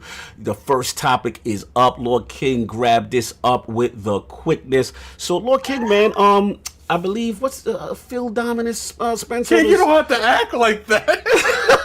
Phil Dominus Spencer was making his rounds today. So let's talk about it, man. What's going on in the world with Phil? All right, so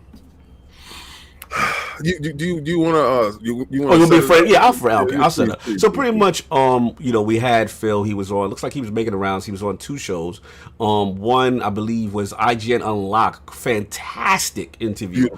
But let me tell you, man, Ryan McCaffrey, I know some of the Xbox community gives him a little bit of mess, but this man is always privy to some of the best interviews as far as Xbox, just in general. Great interviewer. He did that Generation interview. Oh, that's one of my favorite. When he did the Generations of Xbox, he had Phil, he had my man, you know what I'm saying? He had all the generations, man. Peter Moore, he had Seamus. Seamus. Oh my God, like just to hear the stories, and then it was cool to have, Phil as the new kid that has taken the reins. You know what I'm saying? So now, Phil has come back. He was on, on Lock. He had a lot to say, and the consensus seemed to be very confident, and people seemed pleased. So Lord King, what did you get from that? I know this was your topic, and you wanted to bring it to the realm. Okay, well, all right. So LordCognito hit us in the DMs, and he was like, "Oh, did you check this out? Did you check this out? Your boy's in his bag, right?" And I don't like you guys out here right now that running around talking about, "Yo, I knew Phil could do it." Shut up. Shut up, man. Because I was on an island by myself. I was on an island by, and I'm gonna say it again, by myself. Because a lot of you die hard dudes. I ain't gonna lie, I wasn't on that island with you. No, King was the first. Yeah, King had firm belief from even what's they called? What's the joint from Transformers? The light our darkest hour. Like even when it was those moments, King was like, "Nah, that's my man. He's the guy. I'm telling you." Yeah, because a lot of you guys are out here claiming, no.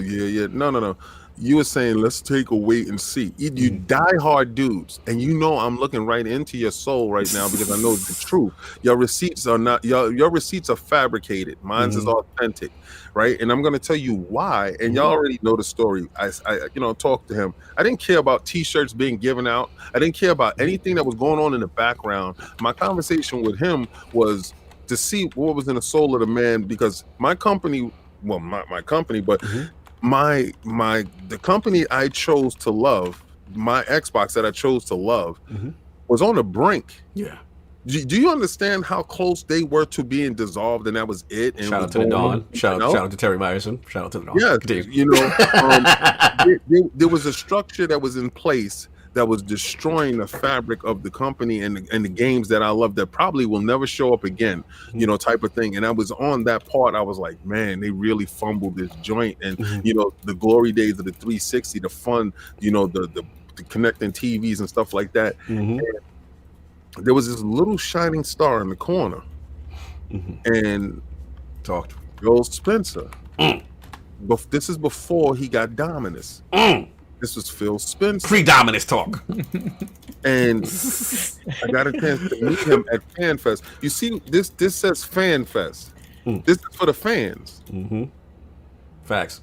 If you got a scarf that says FanFest, please, I want you to wave that in the air. My God. Continue. All right, so I got a chance to meet him, and I got a chance to look in his eyes and ask him, a very important question.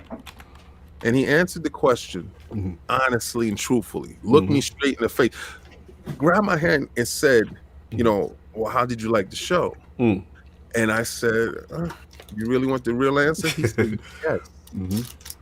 He definitely is. PhilSpencer is definitely one of those people where he wants the real answer. He might not like it, and he knows he might not like it, but he wants the real answer. You got to respect the transparency. He wants the truth. So he gave me the truth. And I knew that moment right there. So I said, this guy is going to bring back that good old feeling.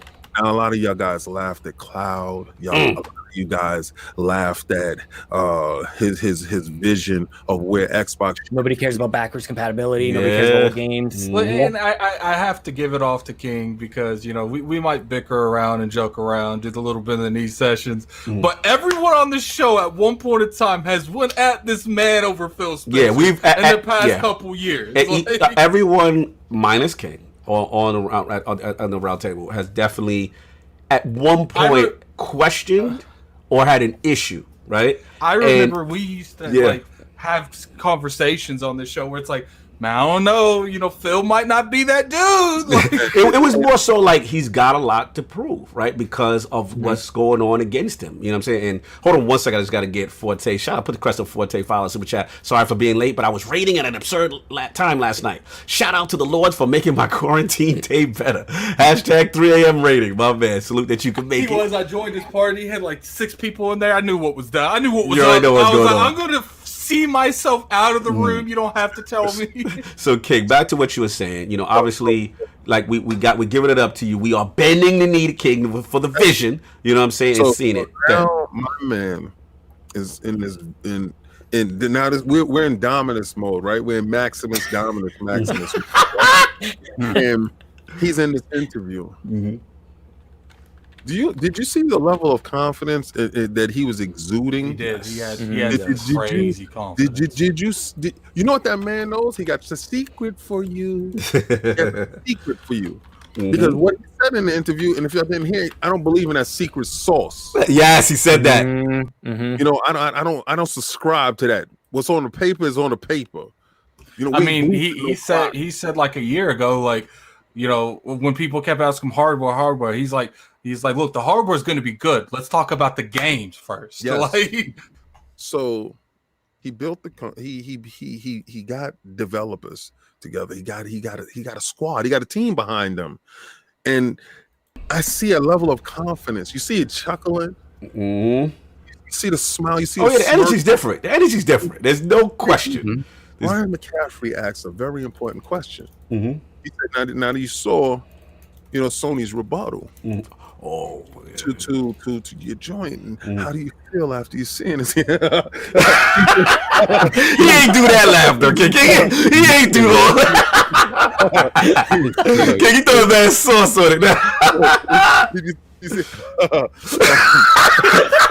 we did good. I feel really good after seeing that. What's okay? What's up, Eddie? Just keep going, King. Keep going. After seeing that, I feel really good. I laugh so hard. I think I laugh for like a week right now. It feels like a week. It's been a couple of days. I'm still laughing inside because he knows no matter what they do, no matter what they come with, it's not gonna get past that. Oh my God, this is a lot of Phil Dominus talk right now. No, you're gonna get this talk. We gonna get this. Who did this? I gotta give it. Who did that for you? And the Phil Dominus. That's right. You're gonna get this work because remember you gotta put them together. I'll put them together. He's rocking right now. He's in his bag. Go ahead, King. So now that got both emojis going right now. Continue. Now that you saw that he was in his bag and he knows they can't because they can't reach past where they went. They're already boosted, right? They're already boosted. They took the rocket boost. They're out of boost right now.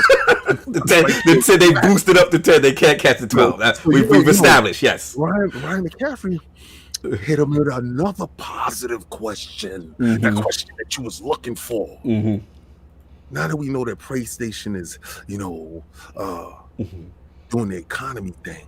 Yeah. And you know what's left is for price. You know he hit him too. You gonna get that price up over here? Oh, nah, he ain't doing that. Yeah, bro. What?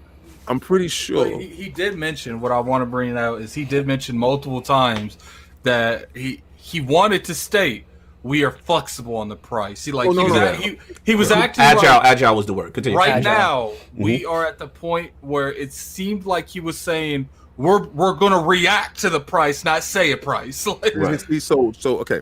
Now, when he said this part, this is the part I want. This is my part, okay? Because everybody got their own thing from the interview. But when he said, "Well, when do you have a time frame?" When he said, "Maybe June, maybe July." I told you guys that he's going to hold it. He's going to force Sony. Listen, I came into the chat today playing back to back. You know, shout out. I was giving him that Canada love. Oh my God, the Drake is yes. Lord Capri heard your Drake intro in pregame. Yes. I waited 4 days. Oh, he did the response. Okay, so we literally doing some peak PlayStations make Meek Mill right now. So that's what we doing. We already. I told you that. I told y'all before they was Meek Mill. It was a joke. Oh my I told God. y'all before there was Meek Mill. He drove in the city playing AR. Oh my God. And he's trying to smoke y'all out. He's trying to bring y'all out. He's trying to have you reveal your hand because he knows when you say that price and that joint is in stone, he gonna give you the death blow. Because if he don't meet you at price, he's gonna be like $10-15 more. He's coming for your throat. And y'all thought, oh, Phil is so nice. He shake hands. I don't see no more of those people that was in that picture with my man. My man is the cheese stands alone. So he's doing the promo tour. Yeah, he's on a run. There's no question. He is definitely on a run. And the other dudes didn't get out the starting gate. Oh my God! Y'all just getting information on something that is probably fabricated at Oh the point. my Lord. So listen, you're gonna have to give Let's me this handle one. some of these super chats. Yeah, we gotta get these super. Get at it. We're getting behind. Yeah, we get behind. We got a $5 super chat from Smitty Smith. Phil Dominus, I feel pretty good, and we got our heat situation under control, unlike other people. The Book of X. Oh, shout out, put the crest up. Shout out. We got Rain G4 with the follow super chat. King, salute. Send them haters to the Omega Sanction. I don't know what that is, but you send them there. Wow. We've got a $5 super chat from Smitty Smith. Me, how you feeling, PS5? Ha ha ha. Oh my, the fanboyism right now. Yeah, King done riled up the realm. I'll do it for you, Smitty Smith. The Book of X. The Book of X. So, King, yes, we got to get these bars because we got to get Lord Capri. We got to get everybody's feeling too. Real quick, this one just popped up. Oh, another one. We got a $2 super chat from Pixel Bit G. I came here to hear King get in his bag. Oh my God! They want. All right, continue, King. They clearly want to hear you continue preaching. Continue. And I noticed. I noticed. Remember, BG. Yes. Start the orchestra. Yes. I noticed it was bad for the PlayStation Nation when my timeline didn't get no ads. I noticed it was bad for when everything I foretold. Christopher Hart is tired of you. Christopher Hart put something in there for you. Listen, Christopher Hart, I love that you had to put it in color. Go ahead, go for it. Yeah. He said $2 super chat. Go ahead, get at it. We got a $2 super chat from Christopher Hart. PS5 got y'all this scared? Question mark, laugh my off. And then we got G Mark Lewis with the $2 super chat following. Every PS5 comes with a fire extinguisher. Oh my God, the pettiness. So let me address Christopher Hart real quick. We got to get this to the rest of the realm. Rest of the round table got to comment on this interview. Yeah, that's why you put laugh my butt off, because you know it's a joke. Listen, continue. I just want to end off on this point. Good days is coming for some, and for others, all that talking, y'all was walking, y'all had that big bossy walking, your energy was popping, you had, you know what it is, right? When you wake up a beast, right? Y'all was afraid that he was going to turn around and gaze at you swatting at his back. Now y'all about to be stomped out. Y'all know y'all at the brink, and the level of recovery is very scarce. Like, you might not make it out of this one. Like, a reason why Doomsday is back there. I did this for a reason. Everything is visual. You see that he's holding in his hand?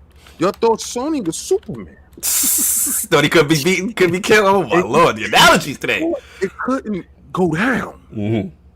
Man was dead. Oh my! The battle has not started. They haven't even shown the system. Can they get the system out first? Then we can claim victory. If they can get past the heat issues, we will get to that. Hold on, before we move into Sean Capri. Final on the super chat, Smitty Smith. I got Chris scared like he playing a real life game of Resident Evil 3. I am his nemesis, the Book of X.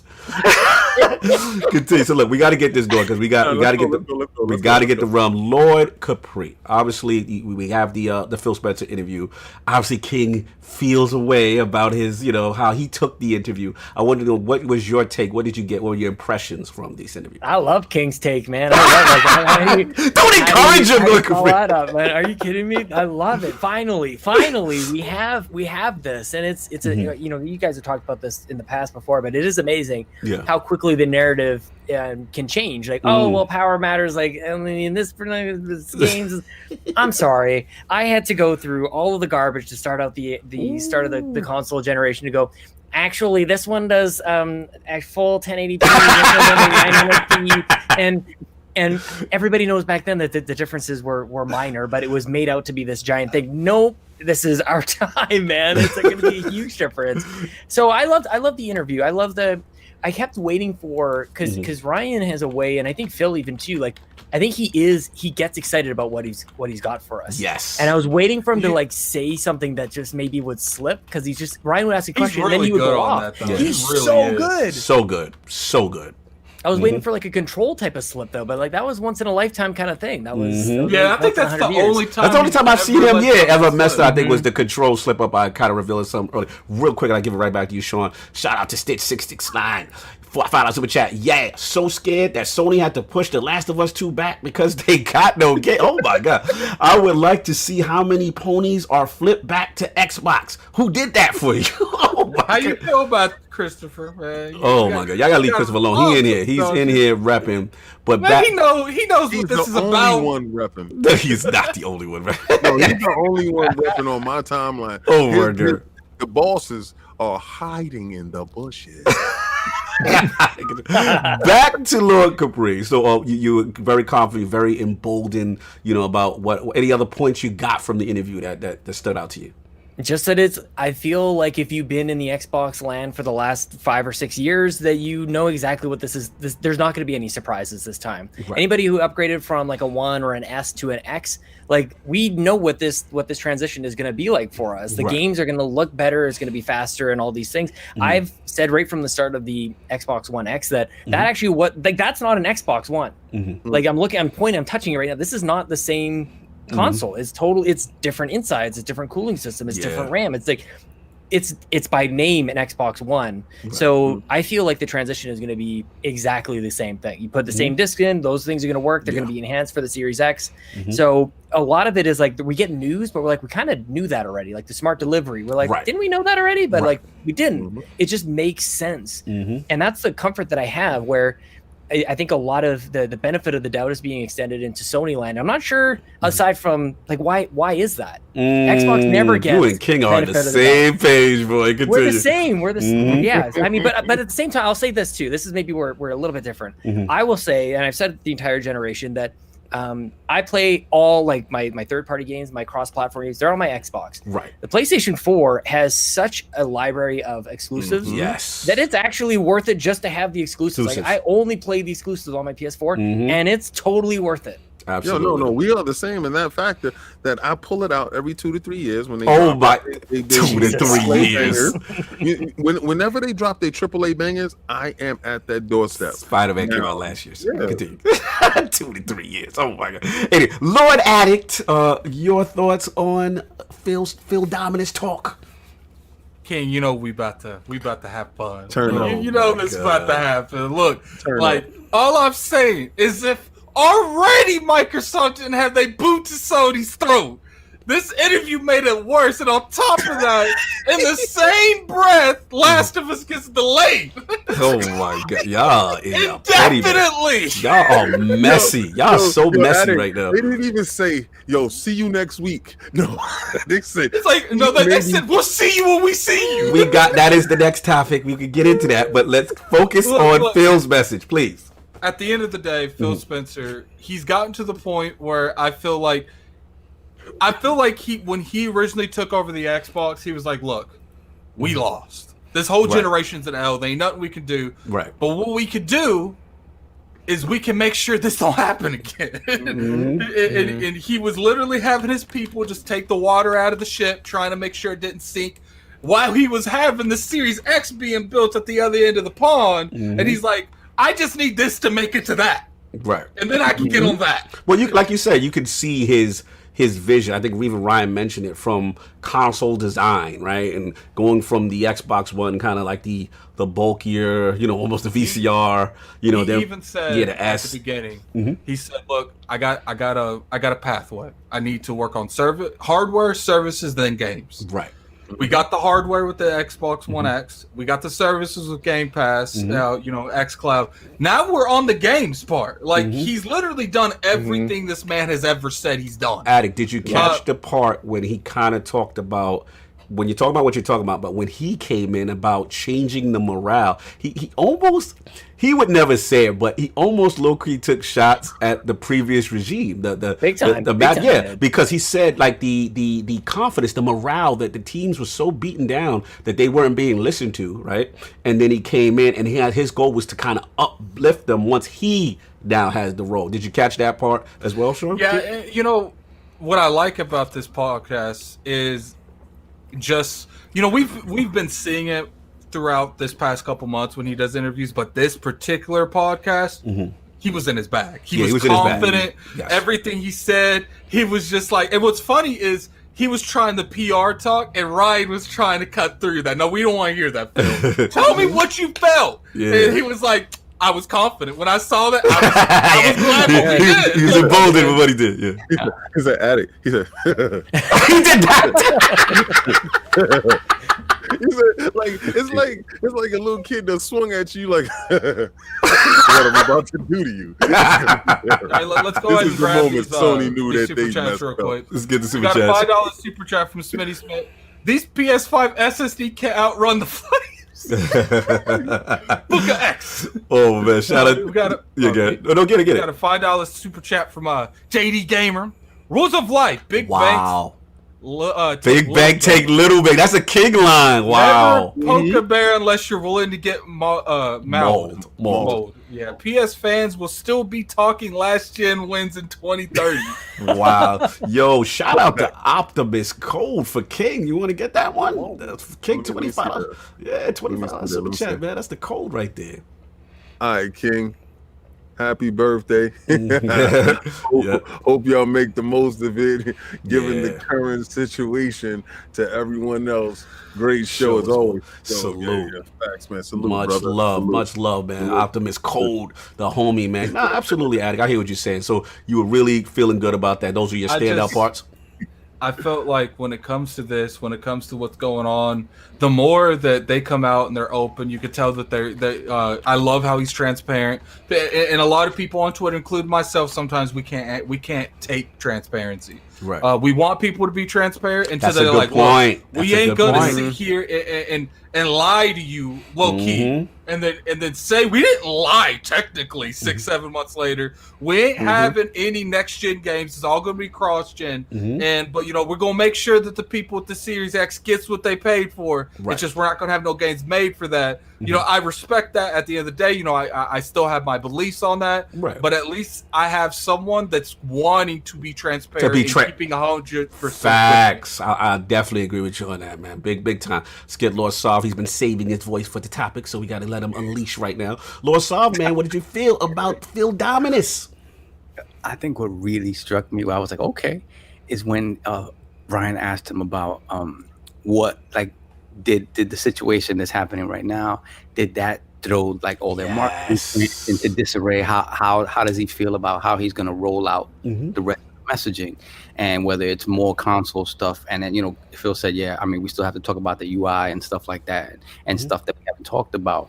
But I wanted to get all that stuff out of the way, because the truth of the matter is, if I look at the rest of the year, there isn't a single show that we're doing or would do where we're not announcing something new. And I'm like, he said with him and Greeny, they had to look at like every show. There's always something new, a new game or something new to talk about. That was pretty impressive. I did catch that. He's been saying that for a while, and now everything's changed. He doesn't have any. Everything's been canceled. If you think about it, this year, like just this year alone, obviously a lot of these games is coming out to multi-plat because of previous publishing deals. But what I want people to really focus on isn't necessarily the game being a multi-plat. It's the studio making the game.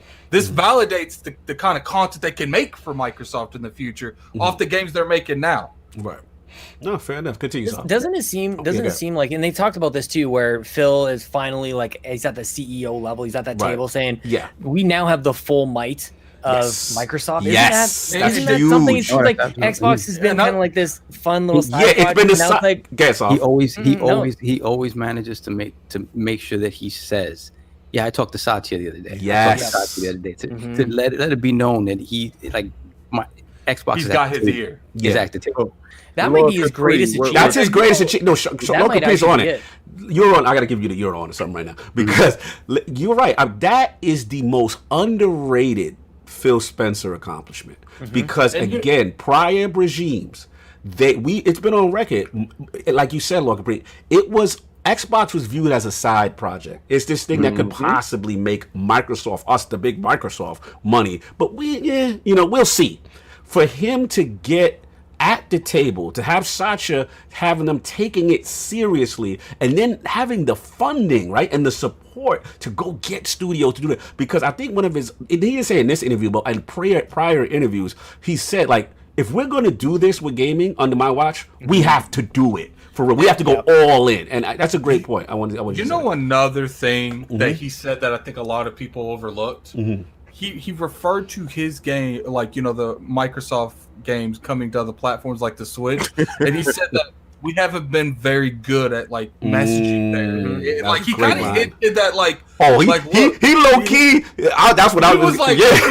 He was like, don't expect that Switch stuff no more. Yeah, he kind of shut my Switch gang down. He was yeah, he said that. He's like, I don't like that conversation. Yeah, like, I don't like the assumption that everything that we do is going there. Like, we have some choice games that because of the type of game they are, whatever, it fit.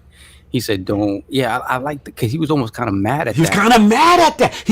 You caught the energy, right? It was almost like I don't want to confuse so that every time a new Xbox game comes out, you have to wonder if it's coming to Switch or not. He said, "Yeah, I ain't liking that." Like the energy is different now with that. Wasn't it massive? What I liked what he said is like he said, "I don't like." The communication and messaging we've had towards that. Like I want it to be like I'm gonna say right now that, you know, a lot of people, Hellblade 2 is gonna be multiplayer. Nothing is multiplayer. It's all PC and Xbox. Like because he used it when he needed it. That's the thing I love about it the best was he went shipped the games off everywhere else when he needed it, and now that he doesn't need it, I think that speaks to that to me is what that speaks to is the confidence. Like you could, if he was worried about the messaging, he could create a clear message about what games are going to be where.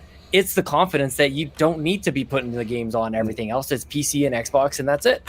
Yeah, I love that. Continue, Soft. Smitty Smith with that $5 super chat. Sony's management equals disarray. PlayStation 5 architecture unstable. PlayStation fanboys emotional, distraught. Keep it going, Sony. Y'all popping bottles early, man. I know it's the Book of X right now, but y'all gotta chill. Y'all gotta stop. Not today. You're not gonna tell me to chill out, sit down, King, be quiet. I'm not telling you to be quiet. But y'all acting like the battle is over. Like it hasn't still started. It is over. I'm gonna say, all right. So let me go to the other opposite side of the argument, right? Which is Phil. Man, look at Saul have to be let Saul get his bars off. Stop interrupting. Being logical. Save Saul's voice. Stop interrupting. Beating this whole generation. There's no logical let's bring in this everything down to earth for a moment. Thank you, Saul. Balance. And just the thing is, he's been very clear. Look at King ain't even paying attention now. Oh, I know he ain't paying attention. Good. Continue, Saul. Spit the words. Go ahead. Now, this is the thing. He's bringing everybody back down to earth and saying he's been very clear. He said this multiple times. I'm happy with the diversity of our portfolio, right? Now what that means is that you're going to get a lot of new stuff that doesn't look like God of War, that doesn't look like Ghost of Tsushima. So you know that argument's going to happen, that regardless of how much new stuff comes down the pipeline, and I hope that it's all great, a lot if there aren't comparable titles to those titles, he's going to get the side eye from a lot of people, and that's just. There's still a lot to prove. There's still more to go. Let's get to it. The diversity is going to be there. I don't think Sony could touch the diversity, but that's not Sony's plan. Like Sony's plan is to wow you with third-person action games. Let me interrupt you real quick on that statement. I feel like a lot of the fans of PlayStation gave them that for that. Like they're like, I like PlayStation because they're diverse. They have games for me. I heard that all the time throughout the years. So, like, I feel like Microsoft really they're toning down. You know, if you think about it, I personally think they're more diverse than Sony now. Oh, they got a studio doing just about anything. Now, obviously, me and King joke around. We know that Sony's still a force to be reckoned with. Maybe King's a little bit more thinking, the one-sided thing, but.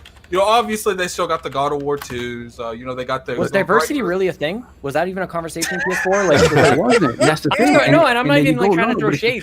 It's the truth. Wasn't there a time when like every time we saw a PlayStation 4 game, it was like over the shoulder, action adventure, over the shoulder, narrative driven. Like it was like there you go. Cookie cutter. Yeah, it all looked the same. That's what sells. Right. That's not diverse.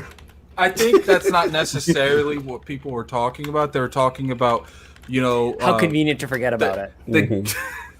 the Sorry. games that they went out and looked for. You know, you got the Gravity Rushes, the Persona 5s, Of course. you know, the Yakuzas, but which is ironic because the majority of those games are on Xbox now. But we ain't gonna talk about that. But you know, y'all popping bottles, boy. Continue. Y'all acting like ain't no system in that. Y'all acting like it's this is mad capping right now. This mad cap. Fortnite, y'all getting the fraud alert. Y'all gotta relax. Y'all got to relax. Listen, I get it. I like y'all getting the fraud alert, bro. Y'all getting the fraud alert. There's no consoles out yet. You know what I'm saying? No, we seen one. What's the other one? We did it 4 days. You made me laugh, but that was funny. That was funny. Listen. We done showed you ours. Where's yours? Like, all I'm saying is, like, you keep talking about we capping, but we only can cap one way because the other way ain't capping back. You know what? You got guns for statements like that. Cognito is why you was on that pony list. My God. Listen, hey, I must be clearly because there's no common sense here. But listen, I get where y'all getting as far as messaging. Yes, they are rocking them upside the head when it comes to messaging. I get that, but let's relax. The console war didn't start today. We still got a console war to begin. No, King, don't listen to this man. We going at it. We going straight. Going straight. All right, and I'm gonna keep it a buck. For alerting y'all right now, if they drop, all they gotta do is show the system, and be like, God of War 2. You know what I'm saying? Spider-Man 2. They can literally show a JPEG on. It's not no hope. That's bro. Look at the stats when they threw the logo up. It blew up the internet with the logo. So you can tell me when they show the system, it's not gonna go crazy. They're gonna have plenty of that blown up when their system blows up. What happened when Mark Cerny got up there and y'all thought it was gonna be that moment? Listen, I understand. It's been fumbling. You know, PlayStation people thought they're gonna have that moment next month, but look at that. Oh my God. They asked Phil specifically. So when Mark Cerny was up there, and he made it sure to say, you know, Mark is a great guy, very intelligent, stuff is very nice. I feel really good where we at, though. Shout out to Sam Warren. Xbox guys running around with the ring with their hands up after a few good rounds just to get knocked out in the 12th. Shout out to Sam Warren. Shout out to Sam Warren. They popping bottles early. First thing I want to say relax. Is, we got 210 people in here. Thank everyone for coming. Thank God. This is fun. This is fun. If you guys don't mind, hit that bell icon at the bottom so you can get notified when we get the super chats. Get the super chats. We got a $5 super. We got 2 from JD and then 1 from Smitty Smith. We got a $5 super chat from JD Gamer. Phil didn't just get a seat at the table. He managed to get the whole table rearranged. Example, Xbox up, old blocking regimen down. The future is bright. Old regime is down. Okay, I get it. JD Gamer $5 super chat again. The battle is, oh my God, the battle is over. It was over when Sony showed up with a 9.2 teraflop system, boosted to 10.3, then sidestepped the power narrative talking about SSDs. It's over, according to JD Gamer. I'm gonna have to get on to something for JD Gamer. Oh, but he can't. All right, I'm only for you. I'm giving him on to something, but he ain't getting it for me. But continue. Let's see. Smitty Smith again. Oh, he coming for me. Nah, Cog. The PlayStation fanboys need these hands. They was talking the whole time. I'm on their neck like a Stone Cold Stunner. The Book of X. Shout out super chat from GS. Lords of Gaming's own. Gravity Rush, Persona 5, Firewall, Bloodborne, Talk that talk. Talk that talk. Spider-Man, GT Sport, MLB. Oh wait, hold on. No, we got a fraud alert on MLB The Show though. You messed up. You was good. You was good. And you got to do it on Yakuza. Yeah, Yakuza. You got to take off at MLB The Show. You got to take off. Isn't Astro Boy a VR? Listen, give him all of that because he's gonna be playing all of that until 2021 when that PlayStation 5 come out. Because look, don't get it wrong. I think I never really played Yakuza. I really enjoyed Bloodborne. It's one of the best games this year. Firewall, but the best games this generation. Spider-Man's average. Easy. You lost your knees off that. Easy. You lost your knees off that. Continue. That's fine. King can keep my knees if I can call it average. GT Sport, I don't really care about. MLB The Show's a multi-plat now. Yeah. But hold on. Shout out to Gene though. I got it. He's on to something though because that's a strong lineup. Jonathan B is back giving me the fraud alert. Mr. Cog Cerny is frauding today. He called me Cog Cerny. Salute. I got the floor look. We got a $5 super chat from JD Game. The Tower of Power. The Black Monolith stunned them. And the game Hellblade 2 put Xbox foot on Sony's neck. That's why they silent. Hellblade is scary. I'm not really a big fan of Hellblade, but you know we'll give you that shield, man. We'll give you that shield. I want y'all to understand one thing, right? Okay. So a lot of the guys here are very diverse. Attic is he plays a lot of PlayStation 4, okay? And he's going to be playing his PlayStation 4 with the Final Fantasy. Cog is right now PC Master Race, but he's really, Switch Gang. And, Sovereign, he dips and dabs and everything. Yeah, he's everything. I'm this one over here with the Phil Dominus Maximus Spencer talk. If any of y'all got to slander, please come my way. I will take it. I've been taking it the whole time. I don't want y'all to think that this is an Xbox Central podcast. Yeah, right? That's true. No, I'm the only one out. If you look, I am the only one with a flag on. All right. I just want y'all to understand one thing. So when y'all want to go at the team, nah, it's not them, it's me. Who did that for you, King? Who did that? It's me. I want when the hate come down and y'all say, oh, they know it's me. Because without that leap of faith, there's no leap of glory. And right now, you're not gonna tell me I'm not smelling these roses. I'm smelling them. You see the visual? I told you I'm a visual dude. You see the skull? Oh my God. Running on his mind. And I'm telling you, Doomsday is back there for him. Oh my God. Let me get my bars off, man. Let me say something real quick. Look, I joke around. If I put the top 5 of my games this generation, let me say Microsoft ain't on that 5, and 3 of those are Sony games. Like, right. they make amazing games. They make amazing. No, it is, but all I'm saying is from a standpoint now, I got nothing to say about PlayStation because they ain't giving me anything. We in April. 1-0 to the marketing team. Salute.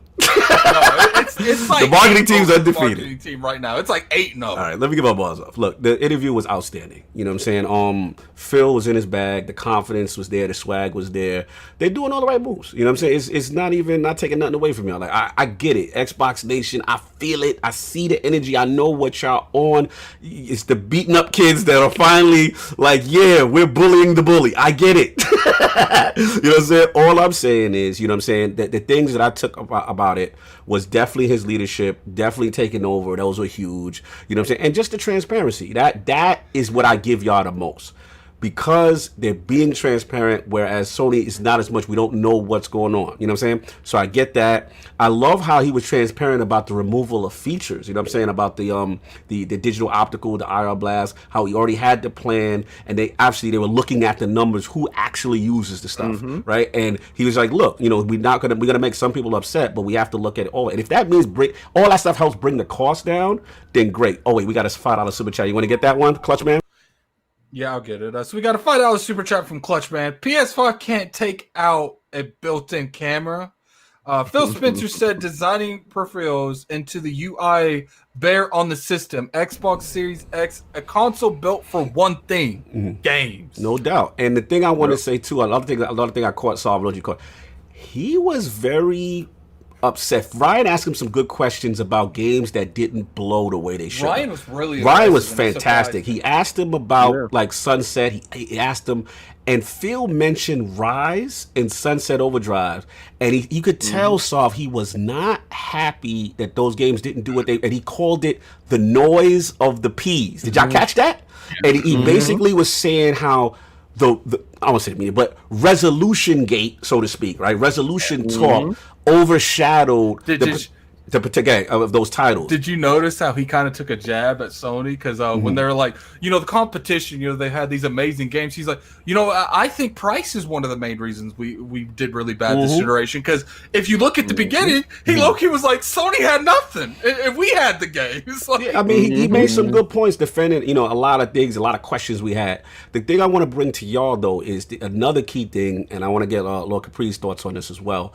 Is when obviously we know about the pandemic going on right now, right? And we know, obviously we'll talk about, we got delays and stuff going on. And he asked them specifically in reference to hardware delivery and software delivery in this climate, right? And the thing that I got from it is like the X is coming regardless. Like the vibe I got is that he said, China manufacturers is coming back online. They've already had their, contingencies. That seems like now when Ryan pressed him about Halo Infinite, I think X is definitely coming I out. get that. But now when he talked about Halo Infinite, he made it a statement like, I don't want it to be where we have a gun to a head, like it has to come there and there. If it's ready, it'll be there. He's happy about the production of it now, Halo Infinite, Bonnie Ross and those guys at 343, right? But he didn't seem like married to it, and I know Ryan was kind of on the type of time I am as far as, launch lineup, important. And then he made references to things like, Titanfall came later, Tomb Raider, so I guess I want to bring this back to y'all, and this is going to come with the polling, like, the importance of the Halo Infinite. Like, I think I'm monitoring it because I personally think it's very important. Like Sean Capri got that. Woo! Sean Capri. I love this. I think Halo is the difference between them doing amazing next gen and them doing okay. But let me ask Lord Capri this. Like, I mean, we don't really have to ask. Look at no. This is a different question. Relax. I feel Halo Infinite as a launch title is critical. I think this is the most critical Halo ever. I think if this Halo is a launch title they've ever had, if this Halo is great, this is now you could start talking about changing the tide and getting mindset because you have a game, not marketing, a game that is actually like 90 Metacritic, a Halo of old. You could galvanize people, and if this thing looks phenomenal. So my question to you, Lord Capri, is like, can they get away with it not being there at launch, because of the situation in the world today? They definitely can't. And the Nintendo Switch, actually, for whether people like it or not, the Nintendo Switch rewrote the book on how to launch a system. Preach it. That is how you do it. March you have date. a super actually March is. But what it launched with? Well, what it launched with? But like one of the greatest games of the generation, according to a lot of people, will call Legend of Zelda Breath of the Wild. Switch coming in hot. I'm not there. I'm not there. But a lot of people. I'm not quite there. It's probably the best game on the Switch, but game of the But it's the importance of that game on launch with that preach the word. Go ahead. No. Well, he's on to something. It's definitely important. But here's the thing that Zelda's big, but like it hadn't sold. Like if you look at the top selling Zelda games, they're not like this was an anomaly. This was something very special. Yes. The thing that gives me hope that I was kind of wanting to just like read King's mind a little bit was like, but what if Halo Infinite is one of the best games ever made? Like that's kind of like where my hype gets out of control because we watched what happened on PC just over the last couple of months when Master Chief Collection launched into Steam, the best-selling game on Steam, and then they re-released or they added combat onto it, and it's like there is a thirst and a hunger for quality Halo, and people are ready for the return, just like they were ready for Zelda to come back. And I think that you're right, it's absolutely critical. You cannot launch the Series X without it. The thing that I took away from the conversation was he started talking about, isn't it bad to launch a system with like all your games all at once? Like, don't you actually want them kind of staggered? We actually said that in the interview too. Yeah. That's what I'm saying. Yeah. But I feel like Halo is the game. That's the one that launches, and then you can kind of stagger but I feel like Halo's been ready for a bit. You know what's funny? I feel so too, but again, in this climate, here's the thing. I think the thing, I don't want to spoil it because we're going to talk about this with Last of Us. I don't want to spoil it, but I think there's another issue going on as to why, as far as global Let's just talk retail. about We get it. No, we gotta get to, because I got something to say. Super chats, and then we move on. We get King and on. All right, Clutch Man, let's throw it up. $5 super chat. PlayStation 5 can't take out a built-in camera. Phil said we already read that. We got that one. All right, so then we got. Let's see. We got Jonathan B.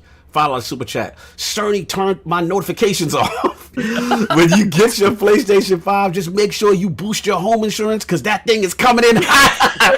Oh my god, y'all ridiculous today. You're gonna have to put the coming in hot, man. You gotta put coming in hot. He get the coming in hot. For that one. Who got fire truck emoji? Do we have a coming in hot emo yet? Yeah, I've been throwing it up. I'm talking about we don't chat. got the emo yet. Oh no, yes, we do. We do have them. Check it out. Oh, it's right there. Yeah, it's right there. We got the coming in hot. Put the coming in hot in the chat, man. That was a good one. That was a good one. Jonathan B, good to see you back, brother. Thank you. We got a $5 super chat from JD Gamer. When Sony starts showing these games and there's no 8.4 teraflop SSD, don't want to pay for Atmos, and fails to produce superior games, X gonna give it to you. Oh my god! So moving to King, I'm gonna let you end it, and then we gotta move on. We gotta get these topics going. Okay, so y'all think that Halo is supposed to be the saving grace? Halo is supposed to be what launches with it. He sets you up. He's this whole time he's been playing chess. The question, he knew that question was going to come. So we're not married to software. When the software is right, we're worrying about the user interface. We're worrying about the hardware. That's when once we lock that in and that's right, we're not going to rush software. We had that problem before, picking a date and sticking to it, right? So he knows it. He's not making the same mistakes twice. Right, that's why there's doomsday. That you can only kill him one way once. Right, you guys gonna get it, man. I'm gonna keep giving it to you till it busts through that forehead till you get it, right? And there's a reason why you're not gonna kill him the same way twice. You're gonna have to do it different. You have to be a little bit better. Okay. So now, let's say Halo isn't ready. Yeah. Let's say it does that 6 month because he gave you the Titanfall reference for a yes, reason. he did mention that. Right, he gave you that for a reason because Titanfall was a great game. It came a little bit later. Right. Okay, so let's say this. Let's say what I told you already happens. Let's say he actually is listening. He said, "Yo, he's on to something." let's say that, right? Let's say he already backed that truck up. He already put that bag in. He already went over, and he said, Project CD Red, yo, with every X Series X system, here we go. 3 months of Game Pass is in the box, and if you have Game Pass, you can tack this onto your Game Pass if you have it. With every Series X, you get a Game Pass in there, and date and day of release of the Series X. My God, Cyberpunk 2077. Oh, that goes back into your bended knee thing. So let's get to this part, right? I want anybody can tell me if I'm wrong, if I'm lying here. Do you think Halo would be better than Cyberpunk? Yes, I do. No. So I think you might be in the majority, right? I mean, the minority in that scenario there, right? Because people feel CD Projekt Red has been hitting it out the park every time they step up. That hasn't been the case with Halo, right? So y'all looking for this Halo to get some redemption, right? Let's just say he goes with the surefire. He goes with the heavy hitter. Right. What makes a louder sound? But Cyberpunk is multi-plat, though. Cyberpunk is multi-plat. Let me say something. That's why I don't disagree. I agree with you, King, because I do think Cyberpunk, especially the team over there, CD Projekt Red, they're doing a fantastic job with their IPs. But at the end of the day, Cyberpunk's going to mean a lot to the whole industry, but Halo means more to the Xbox base. That's the home run right there, man. You bring them Halo 2 vibes back. I guarantee you. Oh no, hold on. Like if you put them both on the same quality, let's say they're both 90 plus on Metacritic. They're both loved by the community. To Xbox, Halo into that caliber will do more for the brand than Cyberpunk at that caliber. I think so too. I think good Halo. Question is this: a rushed Halo won't do anything. Oh no, absolutely, right. Facts. Right? It can't be a mess. Yeah, it can't be been in development for 5 years. But being this climate that we're in now, right, with the shipping and right.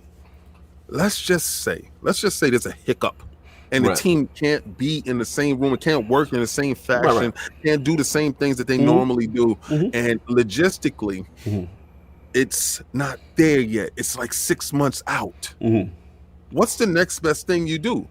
I mean, he could also have something in his bag that we don't know about, the King. I mean, you may be underestimating Phil down. He may actually have another Xbox Studio game that, you know what I'm saying, it could be ready. It might be the Coalition's game. It might be something else. What about the Initiative? Do they have something ready? I don't know if they do. I think that's the one thing that's probably like year 2, I think that's way off. I think that there's a good chance Halo comes out because I don't think the issue, I know Cognito don't want to go into this, but I got to prove my point. I don't think the issue is the development process. The issue is the distributing process. Right. And I think me personally, I think Microsoft will do what Sony won't do and do a digital only release until the physical copies come out. That's interesting. Because Game Pass. Y'all gonna love the poll.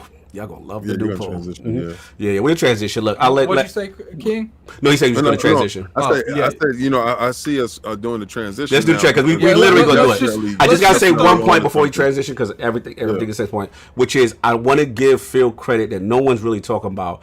Is they had a fantastic ID at Xbox showcase this week. Those were really good. Under the radar. And King, for the first time, remember I told you we were worried a little bit about the freestyle. We were worried about because his plan got taken away as far as how to plan his E3 and how to plan things moving forward, right?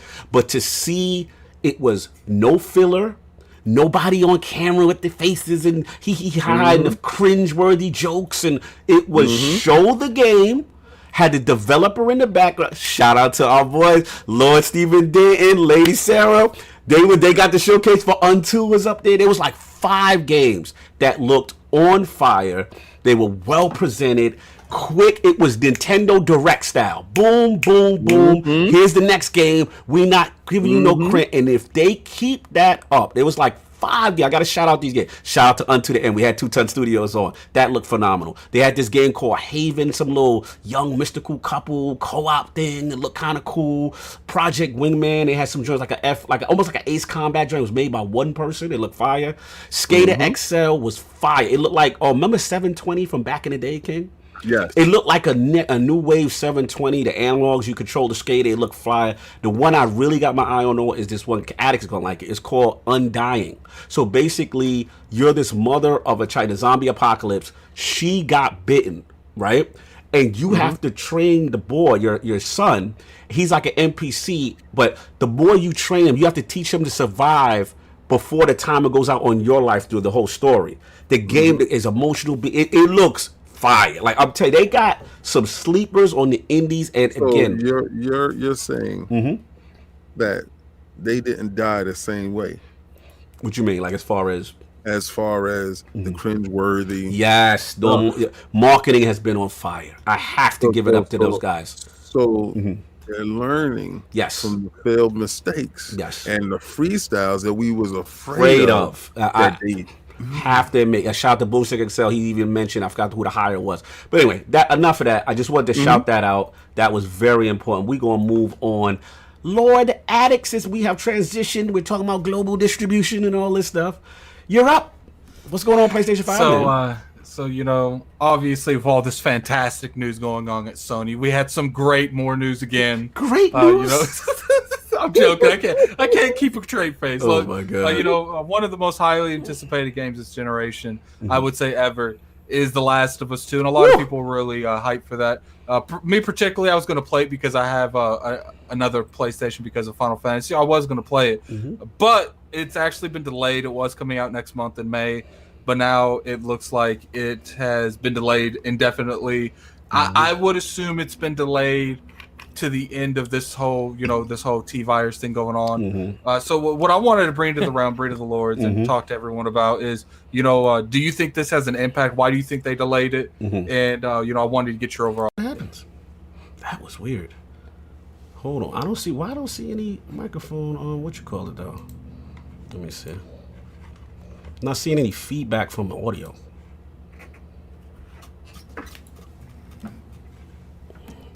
Always something. Let me know. It says we're going live, so let me know if y'all see it. Come back. Yeah, it says we're live. All right. Seeing levels. We got to make sure they hear us because I'm not getting no levels. Okay, I'm going to mute the tab. I'll look. Yeah. All right. We made it. They said we back. You can hear me, but can y'all hear King? Can y'all hear? Can you hear me? Can you hear me? Yes, they hear you. All right. I don't know what's going on with you. Well, YouTube. I told you when we was away for a second. Why are they trying to shut me out? All right, they say it. So hopefully everybody can filter out. Put the tweets back out. Sorry about that, y'all. I don't know what's going on. The SSD took y'all out. Anyway, continue. I'm surprised people ain't blaming me for that because the last time something like that happened was my fault. This is straight YouTube, man. We were chilling. Christopher, only the Sony decided y'all could continue now. All right, so back to you were saying, Addict, we got to get solved here. I mean, actually, we got to get Lord Capri. I don't even know how much they heard of that. Like, it's all good. I'm gonna make it short. Mm-hmm. I understand why they're doing it from a business standpoint. This is one of those things that has to be done because they're looking at like the LE collector's editions. They don't know if they can get that ever. They're looking at from the standpoint of digital. They don't know if they can get the physical units out. They don't know if they get the collector's edition because there's a lot of stuff that comes in these editions. Right. They don't know if they can get that. And I have a feeling that they fear that people would cancel the LE editions if they bought a digital copy of it, which I think is kind of ridiculous. But anyway, you know, what I really and to that point, I understand on there. But to me, as you know, I'm not particularly a fan of The Last of Us. I enjoy the game, but I'm not a huge fan. But there's a lot of people that had emotional breakdowns, meltdowns that this game got delayed again. And I feel like even if you did just make an only digital release until you can get this physical stuff taken care of, I don't think it would impact the sales dramatically because I feel like Last of Us 2 is in a league of its own. Let's be real here. It's in a league of its own. This game's going to sell extremely well regardless. Shout out to Jonathan B. He agrees with you. He said $5 super chat, delaying games due to physical copies. What is this, 1997? Are they going to send a demo disc out in the next month's PlayStation Underground magazine too? Good to you. I just feel like this game is going to sell regardless what they do, and to delay it because of physical things, I don't think something Sony would actually do. I think there's something more going on here. They have done it? They did do that. Yeah. They did do that for Uncharted 4. They did it with the Uncharted 4. What they do? It was like a week and a half. They delayed it for because that game sold like gangbusters. I think that might be, and maybe part of it is Sony. Sony knows closer to this T-Virus thing than any of us. They were the first to pull out of packs. They were like maybe it might be hitting one of their teams like harder. I don't know what it is about like the location. I think it hit Japan. I think Japan's one of the worst places in the world right now with it. So. You know, we'll have to see. It's like I said, I understand why they're doing it, but from a fan standpoint, I know their fans are disappointed, and I feel like there's got to be a middle ground that they can meet, especially right now with the T-Virus going on. You know, I think this game would sell well because no one got nothing to play. Let's get Lord Capri. You're making some good points. You feel that Sony is more in tune with what's going on. What's your thoughts on this whole Last of Us 2? Yeah. I mean, I don't know, man. I think that the problem that they're probably facing is that this game is going to be a juggernaut. They're watching pre-orders and they're probably through the roof, and they're just not able to. Yeah. I mean, maybe the network as well. Imagine if you said Last of Us right now is up for pre-order, it would probably crash the internet. Yeah, which is goes against your argument. Yeah, go ahead. The game is going to be big. The only other thing that this is where I put on my my tinfoil cap. Tinfoil's on, all right. I gotta make a tinfoil hat to put on. I need one, especially as an Xbox fan.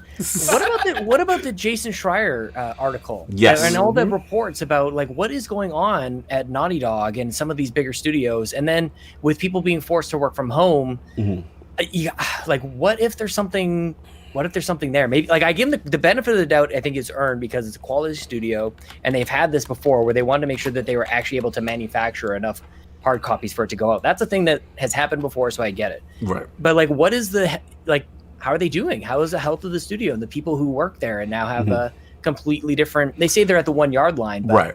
I mean, game's not done until the game's done, and even then, you still have day one patches and everything like that. So. I mean, what according to Neil, like I said, in that PlayStation podcast, he tried to, again, I'm not saying the man lying, I'm just trying to repeat what he said. He was just saying kind of like the culture was like, hey, if you guys need to take care of your families or do whatever, do that. Like it didn't seem urgent from a game development standpoint, based on the energy he was giving off, right? The vibe I'm getting, I'm just going to jump in right now because, and I'll get Soft King, is that everything seems to be around global distribution, right? And the vibe I'm getting is they want this thing to be out at the same time globally and not limit certain subsections, and then also other people's countries' internet connections. And we all know, let's be real, PlayStation Network right now, they've already started to throttle it as a result of, the virus or whatever. So to me, this just seems this is about money. I'm gonna keep it a buck. What it feels to me, it feels like they are trying to maximize. This is their juggernaut game. They're trying to maximize the most exposure as possible, and I don't think they feel comfortable doing this segmented kind of a release.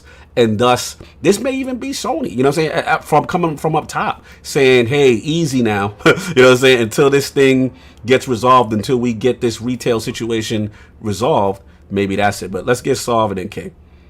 I think it's those collector's editions. That's what I think it is. No, you guys basically hit the nail on the head. Like, I think to me, it's just for them. Sony, if you look at Sony and their approach to physical copies and stuff like that, that's still their bread and butter. Like that in a way that it isn't for Microsoft anymore, right? With Game Pass, that's not what they're touting. It's a different thing. So for Sony, it's a matter of how do we get this physical stuff out at the same as the digital stuff? And then at the same time, you're talking about like, the bandwidth stuff is an issue, especially now where everybody's online all over the world. People, real issue.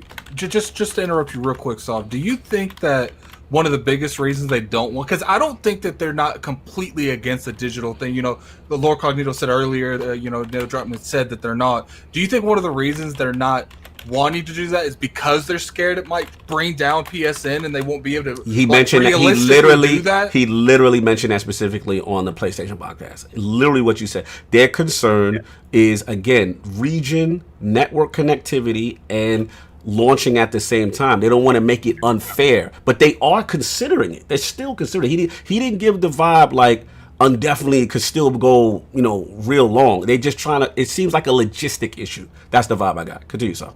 Yeah, it's the logistics. To me, that's what it is. Like you said, it's their big banger. It is their game of the generation. They don't want to shortchange it in any way, shape, or form. And doing that right now would shortchange it. So my guess is they have a plan in place for the moment everything subsides and the economy sort of opens up again. They're going to figure out how to do that. But for me, they're going to hold on to it otherwise, because you can't logistically, you just cannot get the game to everybody in the way that you want to. And if it was a second tier game, maybe they consider just doing that and getting it out there, just because, like Alex said, like people want to play, like people have nothing but time on their hands, right? Right. This is different, though. I think any chance that the launch of this game could be somewhat smeared by anything outside of their control, they're not gonna risk that happening. Right. They want total control of the messaging around this game. I agree. To me, I think this. I think that it's a little bit of everything. I think that the T-Virus has hurt the final processes of making sure the game comes out bug free. Right. I think it has to do with the production. I think it's more of everything than just one of one thing. Hold on, man. Your boy Jonathan. Did we get the Jonathan? We got a $5 super chat from. Did we get the? Yeah, we got that. We got a $5 super chat from Jonathan B. Real reason for the delay. I hear Jim Ryan was Tootsie Sling called to Naughty Dog's offices and knocked over. I'm done. He needs to stop. King, do you want to go? Here we go. Let's go. Let's get this. Wasn't there one more before then? No, we read that one. We read that one. We got that one. Okay. Just to be on the safe side, I'll read it. We got a $5 super chat from Jonathan B. Delaying games due to physical copies. What is it, this 1997? Are they going to start sending demo discs out the next month? PlayStation Underground Magazine 2. We read that twice in case we didn't read that. Yeah. So all right. So I sat back and this is the sucky part of let's get this real quick before you go. We got a $2 super chat from Stitch. We'll buy more Zero services and bend the knee. Well, Azure Cloud. Continue. All right, so this is what sucks, like going last, because you hear everybody's stuff, but it's a benefit as well, right? So first I would like to say everybody's on to something. Let's get on to something there, right? On to something's love. Let's get that, right? So I tackled this question in Twitter, and I also tackled this question on PTM Blam show. Shout out to Blam, Shop Podcast. Shop. Yeah, so very good show. Yes. If y'all haven't listened to it, I encourage y'all to go check out his podcast. All right, so I'm listening to you guys, and I've been also attacking this question on Twitter. Now, let me start off by saying, first and foremost, I was purchasing this game because what is it? It's the 3 to 4 year PlayStation AAA banger. 3 to 4 years, right? So every time I say it, it gets longer, right? You don't notice that it started off as 1 to 2 years. Yes, that's 3 to 4. Yes, peaked. Continue. A lot of provocateur talk. Continue. Yeah, I'm King Provocateur. Continue. I'm gonna give you that. All right, so a lot of you Sony frauds out there that weren't going to buy the game anyway. You're fake with the fake outrage. It's delayed. It's delayed. You wasn't buying it anyway. Shut up. But I was. I was gonna buy this. Shout out to BG. I was gonna buy this half-baked game that I raved about that didn't have the multiplayer. Oh Lord. Right, so shout out to BG again for bringing this to light, because he's not taking the boot off your neck, right? So shout out to BG again for bringing this one piece of topic up. That I really encourage everyone to watch that video. Yeah, Hilarious I video. really- Hilarious video. BG's in his bag. I actually agree with, right? So I think there's multiple angles here, but I want you guys to also remember this is different Sony. This is budget Sony. I had big baller Sony, but the carnivorous virus has hit Sony's wallet. So you have budget Just Sony, shaking his head. I love it. right? Continue. So- What even is that? It's the getting demonetized by YouTube version of the name. Continue. yeah. Man, just say T virus. No. I've coined carnivorous, so all I that love other it. T stuff. I'm That not sounds like you're gonna turn into a werewolf. Dinosaur? Yeah, flesh eating. But see, there we go. And also, this is where Sovereign's point is true. Sovereign's point is they're antiquated in their delivery system. When you're stuck in the mud and you're not flexible, see, Phil explained that he was agile with things, right? The level of agility is His agility stats are high. Yes, we got that. Yes, yeah. He's with cat-like quickness. He was a student of yoga. Oh, He's- right? Yeah, he's a fit man. out of control. Continue. You see, when you're inflexible, you might break, right? So they decide to hold on. Financially, we can't risk this money. we need this. We need this because we are still operating off of the whole old business model, right? Where we don't have a system in place that is flexible and agile enough for us to motivate in these new times. Right now, they said something about the internet on their end might not be able to hold up to the games being purchased. That is outrageous. When Oh only my God, you're terrible. 1% of your community purchases games anyway. So that is Where did we get 1%? ridiculous. What is going on? Because you know why? You have 120 million, not one game sold 120 million. So let's get back to what I'm talking about here. All right, let's get back to what I'm talking about here. I told you their money was looking funny in the light. And now that you're seeing it, somebody's putting a spotlight on them. The game that's supposed to end their generation, they pushed it back because why? You haven't seen any games from PlayStation 5 yet.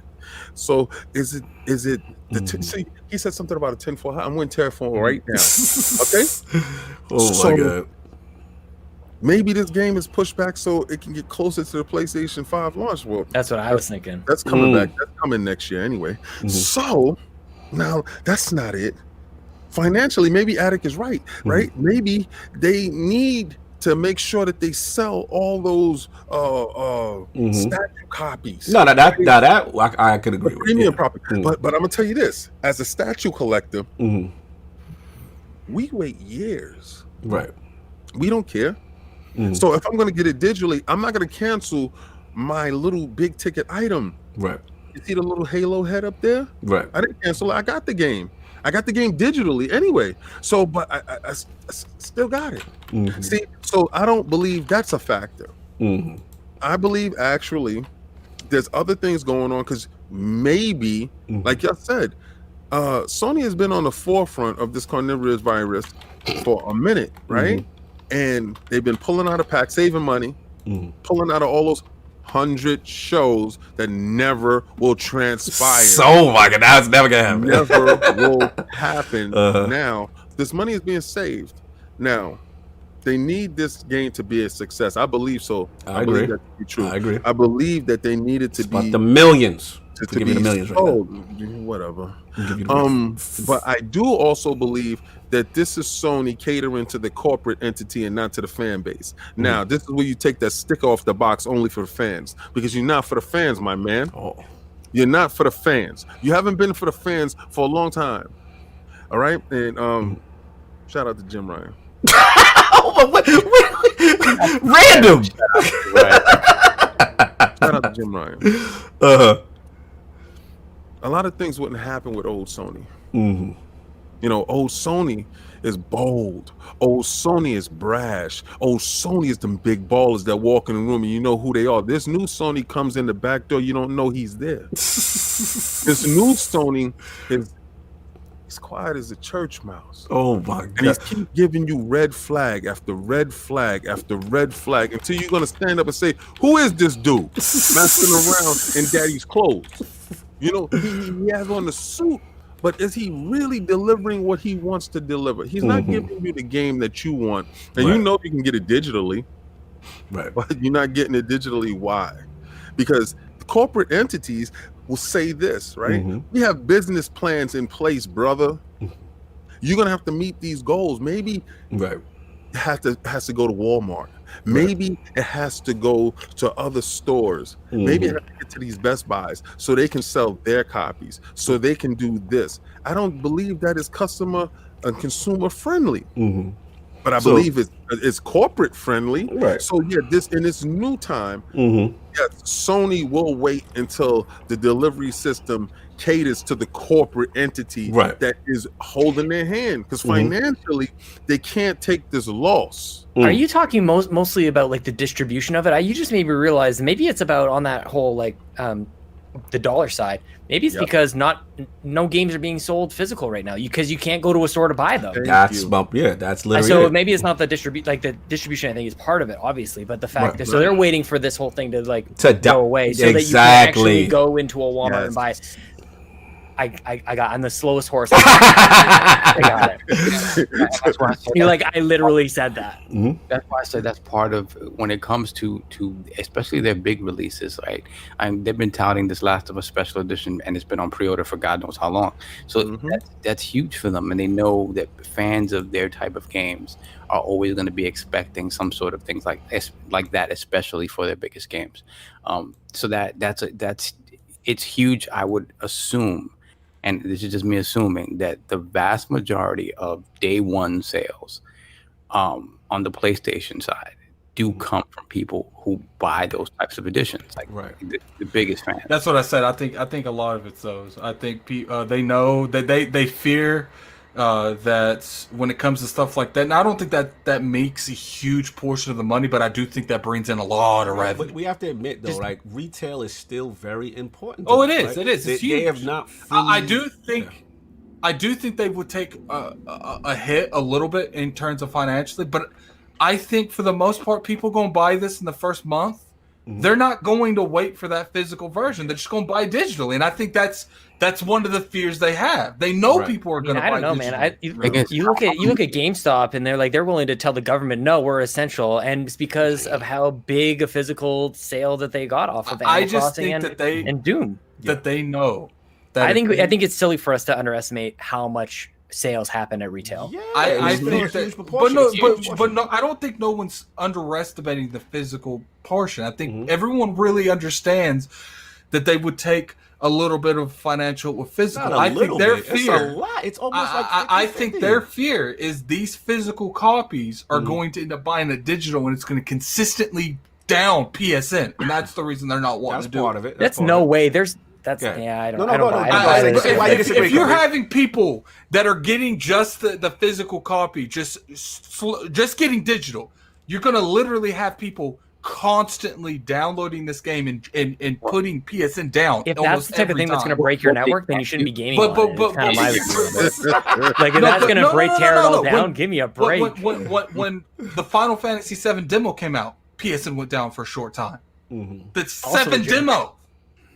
Right. Imagine. I mean, we can't really talk because Xbox Live went down like 5 times. I mean, they've been using these same servers since PlayStation 2. So, I mean, come on.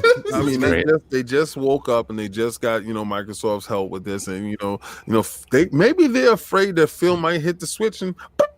Not today. I want to let Lord Capri get his point off as far as why, and I don't want to get these super chats. I think there's Benji Sales is somebody everybody should be following on Twitter, and he was talking a lot about like the split of Doom and Animal Crossing and everything. And even if we're all the way to the point where the split is like even 70, I don't think we're here yet, but 70% are digital sales, 30% are retail. Right. Of course, that's a massive skew over to digital. Yeah. If you take that 30% that you're kind of counting on, and that's down 90%. then yes, delay indefinitely. I actually think that makes the most sense out of anything I've heard. I don't think the internet going down or the servers going down from buying a game, because you're all buying you're all, no matter what. If you download the game completely digital, or if you buy it physical, you're downloading a day one patch. It's gonna have a tremendous impact day one, no matter what. I totally think this is about how do we make sure as many people can buy this game as possible. Yeah, I think that if Neil Druckmann is on a podcast saying that this is one of their concerns, but they're still considering a digital release. This is definitely one of their concerns, is because if you tell people like, look, you can't do physical right now, but you can still do digital. I have 100% thought process that PSN would have a lot of issues handling that traffic. And I think that is one of their concerns. It's not the biggest concern. That's absolutely but I think that would happen on Xbox. I mean, listen, if you have millions of people going to a platform and downloading something at the same time, it's going to constantly go down. I'm not saying that your joint is wrong. I'm saying that there's validity in that because we've seen it manifest itself anywhere. So I'm not saying that part. I'm just saying that there's a lot of angles to this one little story, right? Yeah. And I believe that everybody is right in their own manner. Right. I believe it makes one big picture. It's a collage. And I do honestly believe, I don't care. I think it's more like 40 to 50% in physical copies being sold. And I honestly believe Sony is at a point financially that is not an option. Right. So they can't do that. And also believe that there is considerations to the corporate entities that need to distribute these games. I believe that they need to have a friendly relationship going into a hardware and system battle going forward, that they don't lose shelf space to another company that's battling them for shelf space later on by angering their partners, their corporate partners. I think if you get technical, I think it would be fair to say that everything we said is a thing that they've been looking at, and because of all these issues, because of they'd have issues, maybe with uncertainty. With the traffic, they had issues with the physical, they had issues with the collector's edition.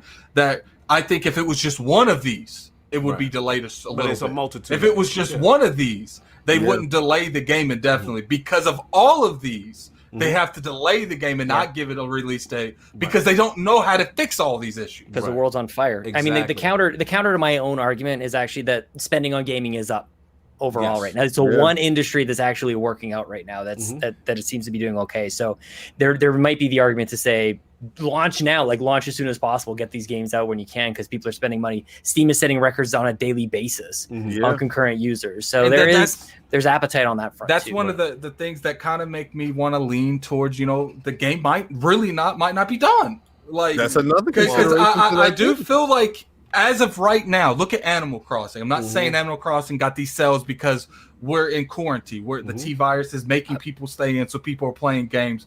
I'm saying that the hardcore are going to buy this game regardless digital, and they're like, but they've come out on record and say that it is done. They said that it just bug test. They said the game's finished. They said Sony can say what they want. The PR team can say what they want. So this is the director of the game. They did say no. They did say in the actual statement that they're fine tuning bugs. We don't know what that means. No, but he said the game is finished. That's what I'm saying. And shout out to Jason Schreier, who also said the game is finished. That's what I'm saying. I don't care. You don't care. You know what's going on because you're in there. You're his addicts in the room. I feel like if he's on to something. If companies are doing it right now, then why can't they do it? Because it's the biggest game. But companies are doing physical releases. But that company ain't Last of Us. But companies are still doing physical releases. How Square Enix can do it, but Naughty Dog. And you see the mess that Square Enix is in. But it is a mess, but they're still getting it done by launch. And look how disjointed and mangled it's looking. When some regions don't have it and some regions don't. If it was strictly just physical, it's like I said, it's a thing of all of it. It's not just one, not just the other. But you're saying it's definitely because the game is not in the director. I'm not saying it's definitely. Said I believe the game is not finished. Part of me wants to lean towards this. Did I not say that? You just said I believe the game is not finished. No, did I not say? Well, part of me feels like wants to lean towards this because it's the perfect time to release a game. Did I not say that, King? But okay, this is one point. Is this Square Enix and Sony is two different things. Right. Square Enix is a third party company, and they can put their game out whenever they choose and whatever. Right, but Sony, this is Sony's money. This is their Right? blockbuster. This is arguably the game of the generation last year. Yeah, like, you can't play what with we've this. been building up to. This has been what was like last shown at the E3s. This game is going to frame their exit into. But see, again, shout out to BG. This game, I mean, because I can't reference it enough. If y'all didn't get it yet, the 150, 160 that's watching, if y'all didn't get it enough, shout out to BG. Does this game set up more delays? Yeah. I think, yeah. Let me get this super chat, then I'll jump on. Did we get stitched for the $2 with the we will buy more Azure servers? Buy more Azure servers better than me. We got that. We missed a couple. Hold on, man. We got Gaming Forte, $5 super chat. GameStop should be celebrating. Sony, by making this statement, are telling gamers the importance of physical media. Just food for thought. Shout out to Victor Alistine, $2 super chat. Shout out to the best podcast online, Book of X. Salute. We got Forte again, $2 super chat. My store has 238 pre-orders and 64 collector's editions. Salute. Shout out to Sifo Poetic X Initiative, $2 super chat. We forgetting the multiplayer. Why not put it in? Let me handle Charles. Charles Paul got you. The $2 super chat. Attic, why hasn't Disney released Black Widow then? There's a difference between the actual theaters media and video game media. You can't really go out and do a digital event with gaming and have the same result that you can with the movie theater. So I'm gonna have to have you back off, Charles Paul. Listen, I'm gonna say my point. We got to move on. We've been running way long. Listen, at the end of the day, I hear all your points. I agree for the most part.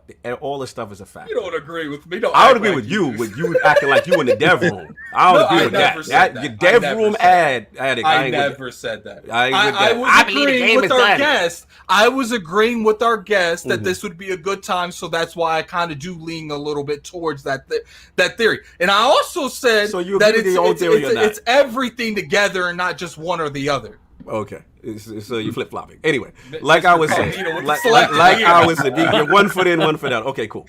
All I'm saying is, look, the virus is real. I ain't even eating that bacon. Good. You're gonna hold that one. The virus is real. All right. All I'm saying is, and I agree with Jason Schreier, expect more of this from the game industry. We've already seen Wasteland, you know what I'm saying? We've already seen Minecraft Dungeon.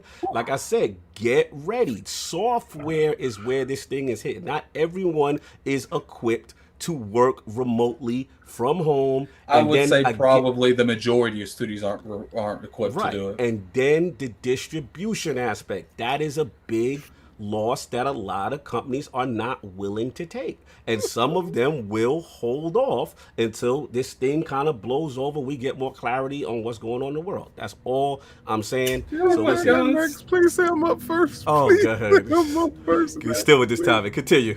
No. Next topic. I'm up first. Okay. We gotta really just end it after Did we get all these other super chats? We got Forte with my store has 238 pre-orders. Yeah, we got that. Yep. Okay. And we got Charles Paul, and we got to get Stitch again.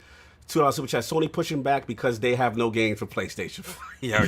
Okay. So we didn't say anything complete. Just real quick, we can just run through his last topic. Yeah. We got all the next joint. So oh man, Dax with the $2 super chat didn't say anything. Dax, what's going on? Dax, I understand what you was gonna say. You was about to say Sony's on fire. I got it. Okay, so we go to Attic. This is you with concerns with the heat. I don't got concerns anymore. Let's continue. So, at the end of the day, PS5. There's been some articles and there's been a little bit of chat, which nothing's been confirmed. Let me just state that. But there is a little rumors going around, little concern coming from some of the fans, not everyone, that PS5, in the words of Lord King, it's unstable. so I do want to briefly go over this because we're going way too long. So what do you think, King, about the unstable rumors? All right, get that. I done told y'all when Cerny got up there and Cerny was giving you the layout. I said, oh, they done overclocked everything. They done hit the ceiling. So remember when we got the information early on that they was having problems with the cooling of the system, and everybody was like, oh no, they're not having problems with the cooling system. You didn't. That was until Mark Cerny came out and told you we overclocked everything. We popped it.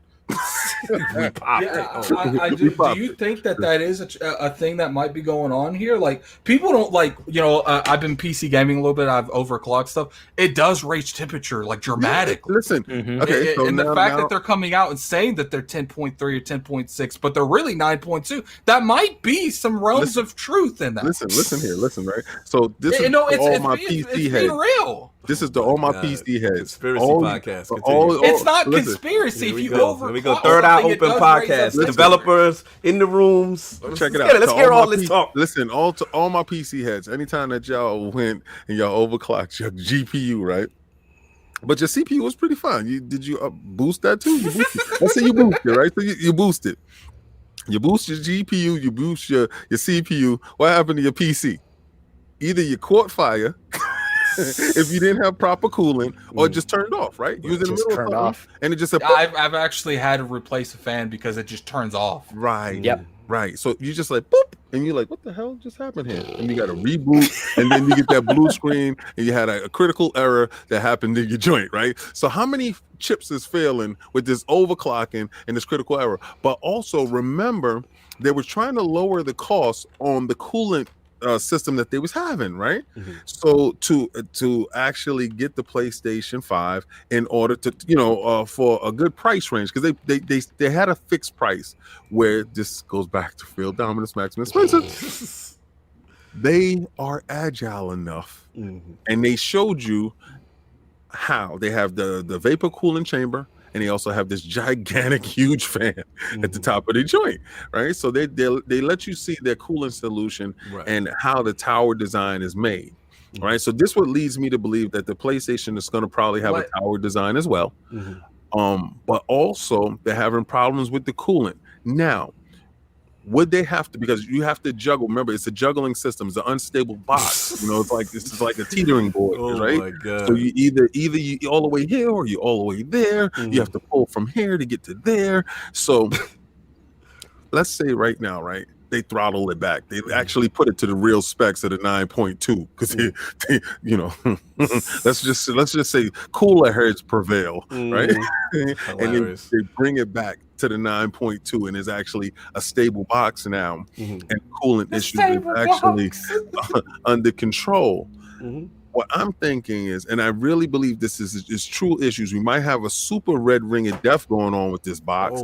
Might be a super red ring of death. Because listen, remember, it couldn't just be on Xbox level. You had to put it above and beyond. Because we didn't have information going into the Xboxes that they was failing at the rate that they was, and I brought 3 or 4 360s. Trust me, all right, I was there. It happened to me. I saw it. I was like, oh no, and I'm hearing about it early. So they preparing your wallet. You're gonna buy this thing 4 times, but is it the problem right now is, do they have a good cooling solution, or should they throttle it back? And I really believe that they're so set in stone, they're still afraid of the power narrative. To throttle it back right now would destroy them for marketing, because they squeezed it all the way up to 10 point something and still kind of get over the hurdle. And they're trying to tell you that the 2 teraflops ain't really that bad. But if you really looked at it and it was more like 4 teraflops, right? Then that becomes a bigger problem. So is it that they overclocked it and it's burning up? Is it true to these things? I mean, or it's the form factor and it looks like the dev kits with 1,000 fans on it. It looks like a vacuum cleaner. Or they do what Xbox had done prior to the S, which was they take the big power unit and they put it out there. You got a big power block on it. Like, it speaks to form factor. I think form factor is a big thing because they haven't showed it to us yet. Hold on a second. They haven't showed it to us yet. And if you think about, okay, Cerny is the architect of it, right? But Sony is a Japanese company, and the design ethos of Japanese companies is small. Like, they just go small. I do not think that in any way, shape, or form they were ever going to make a console that looks like the Xbox Series X. No way, shape, or form. They were always going to try to make it smaller, right? Is where you look at the dev kits, right? It's like, why does it look so weird? Well, they need to figure out, how to get cooling in there, right? They need to figure out how to get all that hot air out of there. So, to me, despite the fact that this rumor and stuff comes from whatever, a Microsoft source or whatever the case may be. That does worry me, the fact that we haven't seen the form factor of the machine, because, like I said, like that Japanese design ethos pushes smaller. Right. So how do you get that type of performance out of a small box? And this, the One X showed us that you can do it. Right. But this is exponentially stronger than that. So. Right. No, I feel you, man. That's a valid point. Let me get the super chats and then get Lord Capri. Living Flame, $2 super chat. They running hot because they didn't clock the SSD. Okay. Then we got Face 20. Oh, Face. I haven't seen Face in a minute. 23 BKNY. Sony about to show y'all why the kings of console gaming. Every PlayStation system won a generation except for PS3. So he's out here. He had to let you know. He had to remind y'all. All right, let's get Sean Capri. What you think, sir, about this cooling rumors, issues? Is it hype? Are these sources real to you? Where are you at with these rumors? I'm trying to decide like where to land really on the show, because like part of me is just like I'm mostly like pretty down the middle, but it is fun to just kind of like slam a little bit. It's kind of like I have to admit, it's just like it's infectious. Like it's cool. Face is right. Like like PlayStation is like a massively that is one of the benefits of being on this show is last week I could be on Sony's side, this week I could be on Xbox's side, next week I could be on Nintendo's side. You'll never know. Yeah, I think King was talking about like there's been a lot of red flags. There's been a lot of benefit of the doubt extended to Sony, but also like well deserved. 100 million consoles, like really 2 out of 4 when you think about it is actually really remarkable. So I don't know. I have not none of us know, right. But we do know that we haven't seen a form factor. We've seen the dev kits that look kind of strange. They're being kind of cagey about some stuff now.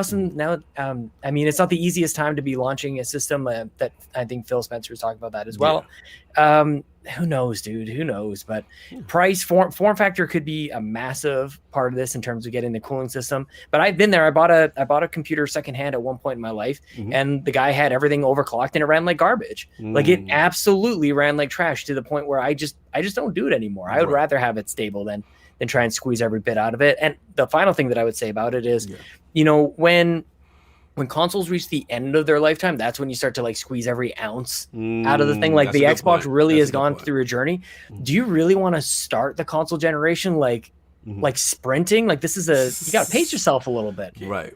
So to your point, you're on kind of King's side. You're concerned with the variable clock tech as far as to start a generation with that. Sounds like a bad idea to me, but I don't know anything about making games or systems. But I wouldn't. I mean, just your initial feel, just you don't feel good about standpoint, it. You feel like I just want to point this out real quick. Do you think it's possible? Like I don't know if this is something that happened, but do you think it's possible that Sony had these ideal specs 9.2, but then when they dropped that Series X and they got the rumors, they're like, "Yo, what can you do?" Okay, let's try to overclock, see what happens. It's overheating. Right. And they're doing a redesign to try to accommodate for that overclocked design. Do you think that might be a possibility of what's going on here? I mean, who knows? I mean, obviously... it's all speculation. Almost everything is speculation. Everything's speculation. We have a lot of super chats. Yeah. Could you get the super chat, sir, Jonathan B? What's the last one that we got? Did we get the Living Flame running hot? Okay. Yep, we got that. So we got a $5 super chat from Face 2. We got Face. Okay. You got to get Jonathan B. We got a $5 super chat from Jonathan B. I love reading his super chats, by the way. So forget the games. What are y'all going to cook on your PS5 first? I'm definitely scrambling some eggs. Yo, y'all messy today. This is what's funny? There's a trend right now on TikTok about people cooking stuff on their PS4s. Face 23 BK, you got him? Yeah, I'll get Kid Smooth, you get his. All right, Face 23 BKNY, $5 super chat. Remember when someone burned their PlayStation 4 Pro on the outside of the system and claimed the Pro was overheating? I remember that. Yeah. We got a $5 super chat from Kid Smooth. Senior called Spencer and asked to use the Series X fan and heatsink on the PS5 to prevent the console from looking like a microwave. I do think you are seeing that Microsoft chose from the start to use a weird looking version. We're not used to a console looking like that. And maybe, PlayStation tried to go with a more traditional way and they saw how strong and they didn't want the gap being that significant. Right. So maybe they tried to overclock in that traditional way and it didn't work. You know, that's all speculation, but maybe that is happening. I don't know though. Shout We got a out $5 to- super chat from Velvet. Velvet Going to Louie. make a game in Dreams called Overclocked and see how to delay a console launch. You know, go have to shout out to him. Give him on to something there because I think that is funny. Y'all savage right now, ridiculous. Look, I'll get in, man. I think King has to jump out. Look, you know, this thing we don't know. We don't know what's going on. A lot of rumors, I believe Jason Schreier kind of shut down a lot of the stuff one of these guys were saying in reference to it. You know, I guess maybe had a history of bad PlayStation takes. So, you know, we'll see. But I will say I do have concerns that from a transparency standpoint that we haven't seen a lot from it. We want to learn more about it, you know what I'm saying, obviously. So we just got to see, you know what I'm saying? Like, I'm not jumping out the window yet and saying that these things are definitely true, but we definitely need more transparency from Sony. So that's all I got. I do think that, we obviously everything's speculation, but I do think that all the weird stuff's going on. This might be what's happening. Like, you know, this is weird for Sony to be this quiet because maybe they're scrambling to try to figure out this solution. But, you know, only time will tell. And to be honest, if this is happening, we might not ever know for a fact. Yeah, I mean, these things would never know. These will be like a book would have to come out, right? Might be the reason they're not showing us the design of it because they don't know particularly themselves. Jason Schreier, if you ever watch it, find out what's happening for us, man. Schreier will let us know. We had Schreier in Rome. He will definitely let us know what's going on with that. But again, until one of those books come out, Blood and Pixels 2, and we'll get the creation of the issues with the creation of the PlayStation 5, we will never know. So we shall see. Last topic, and we got to get this quick, y'all. We're going to fly through. I think we can all agree that the Gearbox, the president of, I don't know if he's the president, I don't know his exact role, but he promised all his devs, bonus if the game performed well. It did perform well. Now he's trying to backtrack on that, saying that the actual launch of the game and how much it cost to make it made it to where they still get a little bit of a bonus, just not as big as they claimed that they would get. I'm not quite sure on that. Someone in the chat definitely correct me if you know more on that information. That's what he said. That, but the problem with that is that a lot of them take lower salaries up front with expectation because they're supposed to share in the actual product. And right. I've been told, I don't know if it's true, that sometimes they can get up to like 50 to 100,000 bonus. It depends on how good the game does itself. Yeah, it depends on their role on the game and how well the game sells. And the problem with it, the thing is that it's especially bad considering the situation the world is in to not give your employees everything that's been promised to them, even if financially at the end of the day it causes the game to get closer to the break-even mark than you'd like. I think it's the right thing to do no matter what. And the problem is that Randy Pitchford has constantly showed that when there's a fork in the road he goes left. He goes left all the time. See, it's magic trick. No doubt. Let me get the super chats real quick, man. Oh, shout out to my brother, Lord Wilmy Hood, $25 super chat. We have a couple before that. Oh, okay. So get those before that. I don't want to skip them because it gets we got confusing. Velvet Lulu. We got Velvet Lulu. Yeah, we did. I'm sorry. We good. So we got Wilmy Hood, $25 super chat. Both consoles will be great. Let's hope. Game on. Then we got my man Kadri and Hardry, my man, $5 super chat. You already know. Power plays into Microsoft hands. Sony wasn't really ready for that. They tried out hardware, Microsoft. So I guess what do you mean as far as they weren't ready for the power narrative? I'm assuming they tried to out hardware. They tried to out hardware. Got it. Who got Victor Alistair? You got that solved. You got that. Thank you for ripping my throat. Yes, pause. No pause. No pause. If VR and AR for next gen, will PS5 be more powerful enough to handle it? Also, if Xbox Series X was clocked at 2 gigahertz, could provide more teraflops. I guess. But, when it comes to this, I think we can all agree that the dude's he's very bad to his employees. I mean, obviously we don't know 100% of everything going behind there. Isn't the company trying to publish more too? And the thing about it is that for us as a podcast, right? Like last year when we went to PAX, right? And we saw a different side of it. Yeah. And we were like, and we didn't know a lot about his past, so we were enamored with what we saw because they had a bunch of technical difficulties in Borderlands 3 for the first time, and he was so adamant about let's get this right because my team deserves it, and it was one of those things where it's like, wow, okay, this dude really cares about this product, he cares about his team, and then you start hearing all these other things that have been there before, you know. That we just weren't privy to. So, I mean, the picture that we sort of painted in our heads of this guy from back then is not quite what it is. I mean, maybe, you know, we don't know, obviously. Maybe if, you know, because I hear they're trying to take a little bit more of a publishing role too. You know, maybe they'll get a little bit of like the publishing stuff from that. Maybe he's trying to set them up a little bit better in the future, in the long run, maybe not in the short run. I mean, I don't know. Right now, it looks bad. It does look really bad. The perception looks bad. I want to shout out two opposing sides that have made compelling points.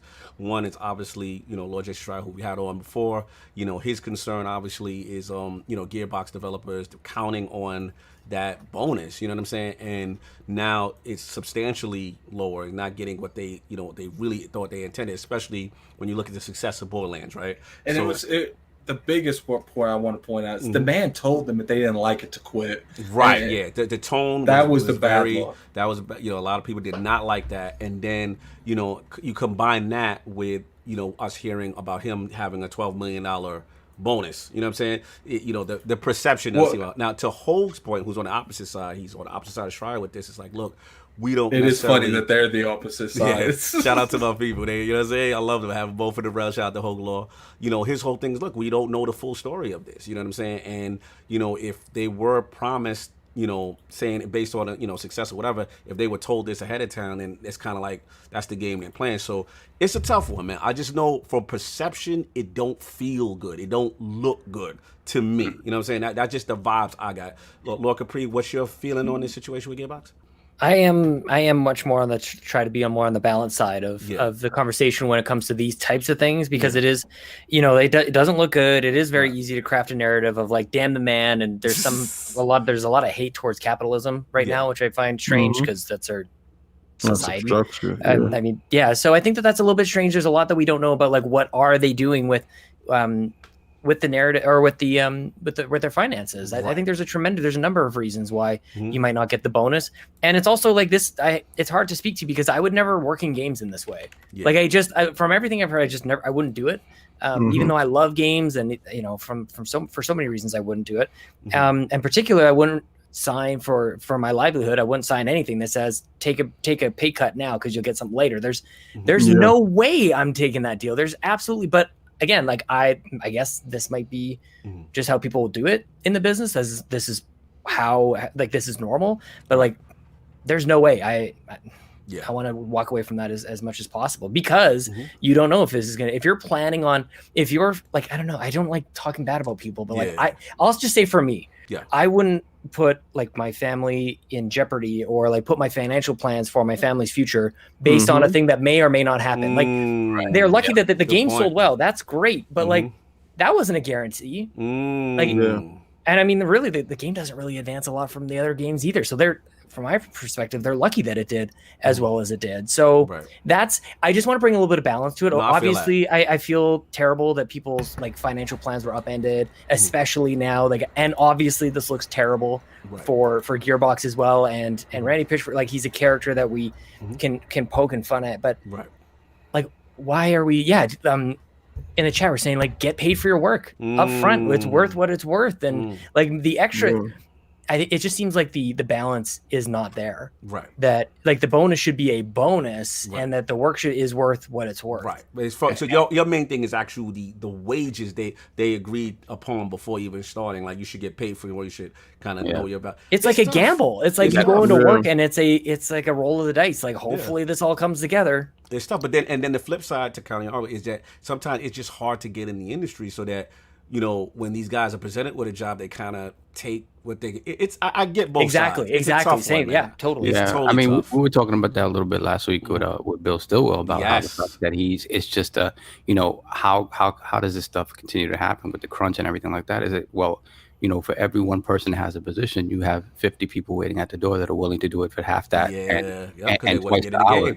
and they want it in the game. And the sad part of it, that's sort of a self-fulfilling prophecy that keeps happening. And I don't think the crunch thing ever goes away. And he said, well, for me, like, honestly, I'm just expensive, and that's it. I know Shout out to the wall. to the wall. He's like, I'm expensive, so if you got to come correct with with the job and the price, and that's just what it is. Yeah, good point. King, let's get up out of here. Yeah. I go to this old proverb, a bird in hand is worth more than two in the bush, right? And saying this is like Sovereign said, we got a chance to see Randy in action while he was there, and he's a great performer, and he works hard for his team for what we saw. Right now, what was presented on the outside, we don't know what's on the inside. You hear stories about on the inside because you're not privy to it. You just see the personal, the outside persona, the public persona, not the personal persona. And I always like to give a person the benefit of the doubt until they show you that there's no doubt what they're doing, right? You know what I love? King is willing to look at the inside and the outside with everyone but Sony. But keep going. No, I've spent hundreds of thousands of dollars with Sony, so I'm sorry.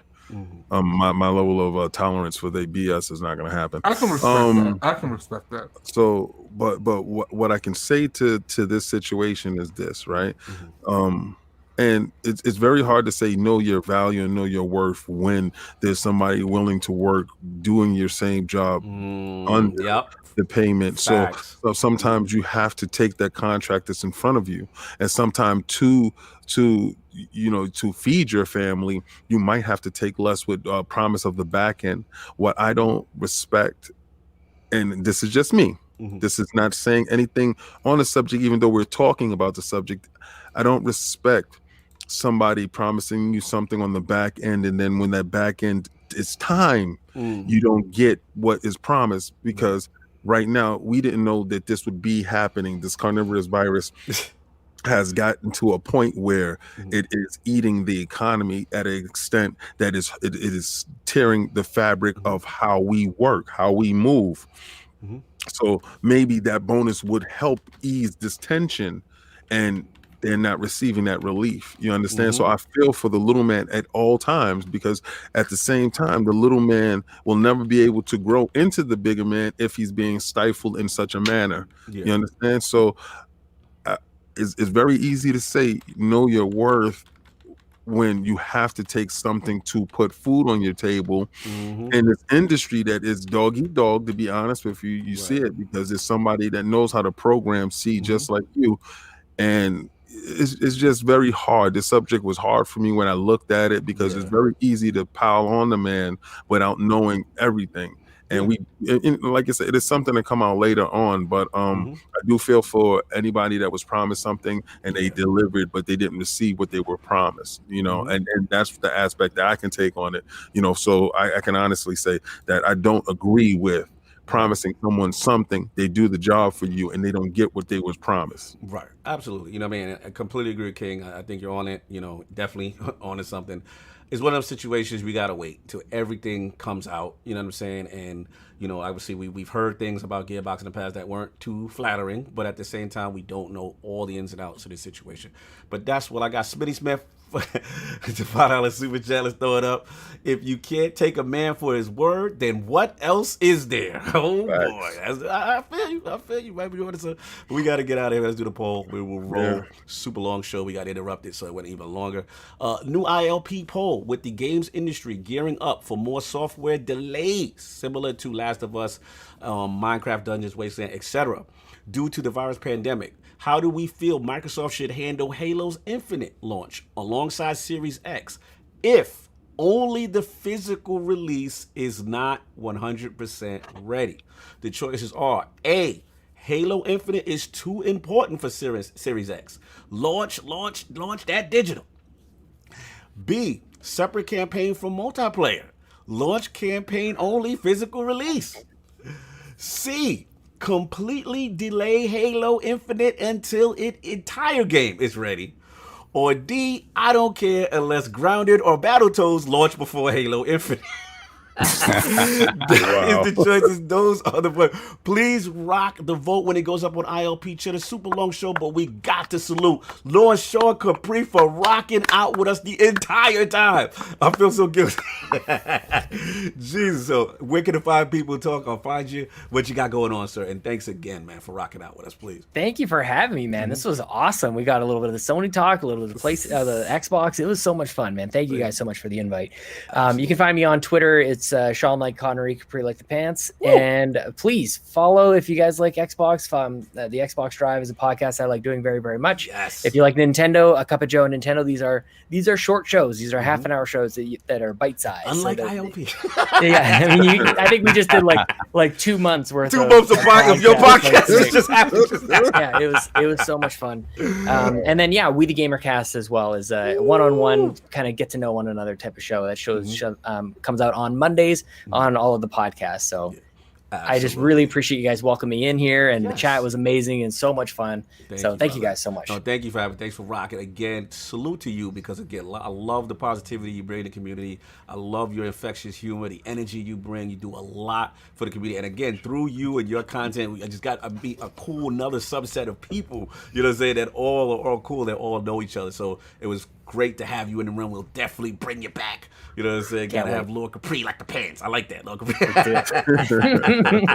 But man, salute, man. Lord Addict, super feisty with me today. Where can the find people find you? What's going on? Find me on Twitter at Lord Addict ILP. First off, I want to thank our guest for coming on the show. He's definitely a great guest. Yes. You know, it's a good guest when the show goes on really too long. Yes. Because we end up getting, might fight with the Lords, man. But I love these men. They're my family with that little darker complexion. Definitely love them. I want to thank everyone for coming up here. Definitely hit that like button if you don't mind. Hit that bell icon, because of YouTube sometimes likes messing up, and maybe sometimes that'll help you get to our show every Sunday at 1 p.m. And definitely, when King puts his statues up in his, those are great statues in his combat talks. You definitely want to catch into that. No doubt. Salute the even graphic god like Lord Sean Capri. He's a fellow Canadian, happy to be introduced. He follows you everywhere. Look at that. Yeah, man. Thanks so much. That's awesome. That's what's up, man. You already know. Lord soft powering through, low voice. Addict still trying to push his octave levels, but he made it. For real. Where can the people find you? What you got going on, sir? You guys can catch me on Twitter, LordTop ILP, and BX7 on PSN and Xbox Live, and hopefully getting some Doom in, trying to get past, because Doom's crazy, man. You know when you know. Yeah, I know. Well, we'll see if the boss pulls ranking on this one. You're going to be surprised after the podcast. And big shout out to Lord Capri for coming through. Yes. Really appreciate it. Thank you. Salute. And of course, by far the messiest version of King I have ever seen for 3 topics straight. Captain Lord of Mess, wallowing in the pain of Sony fans everywhere.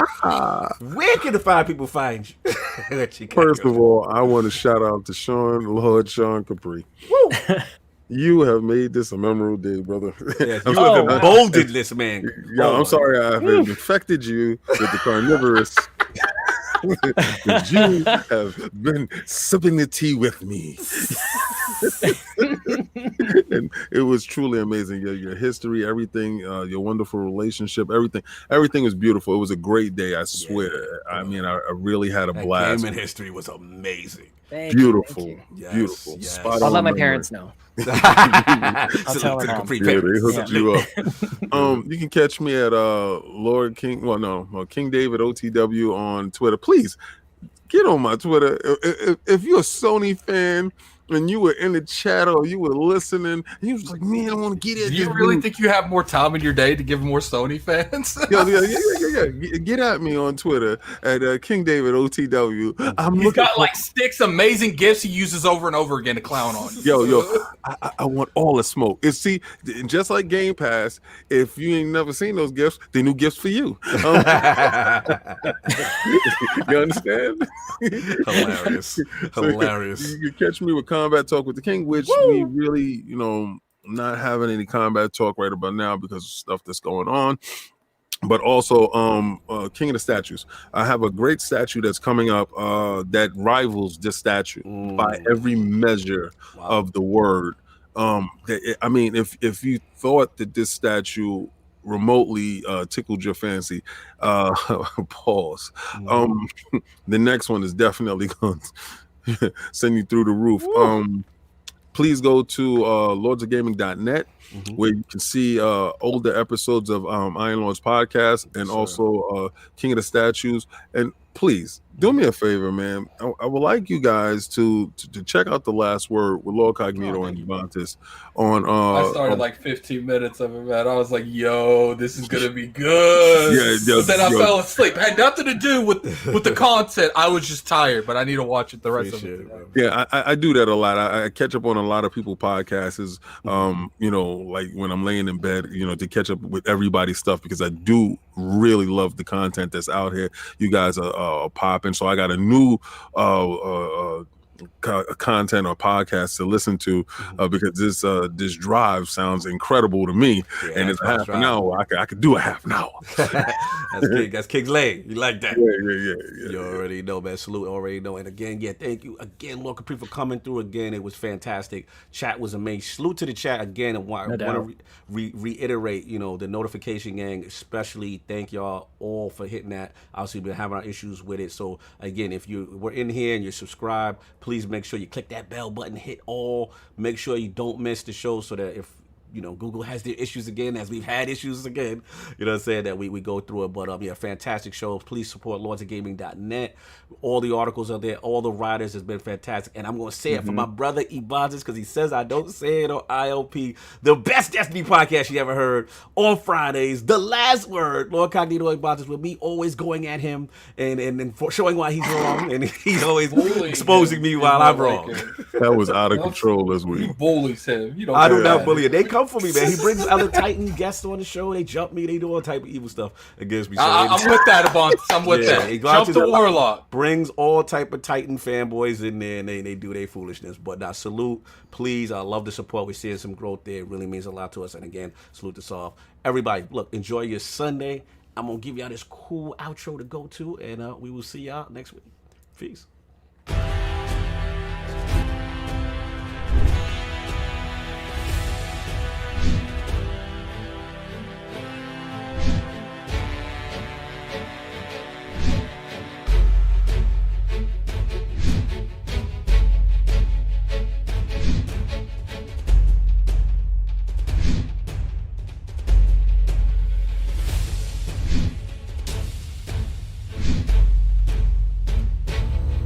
Mm-hmm.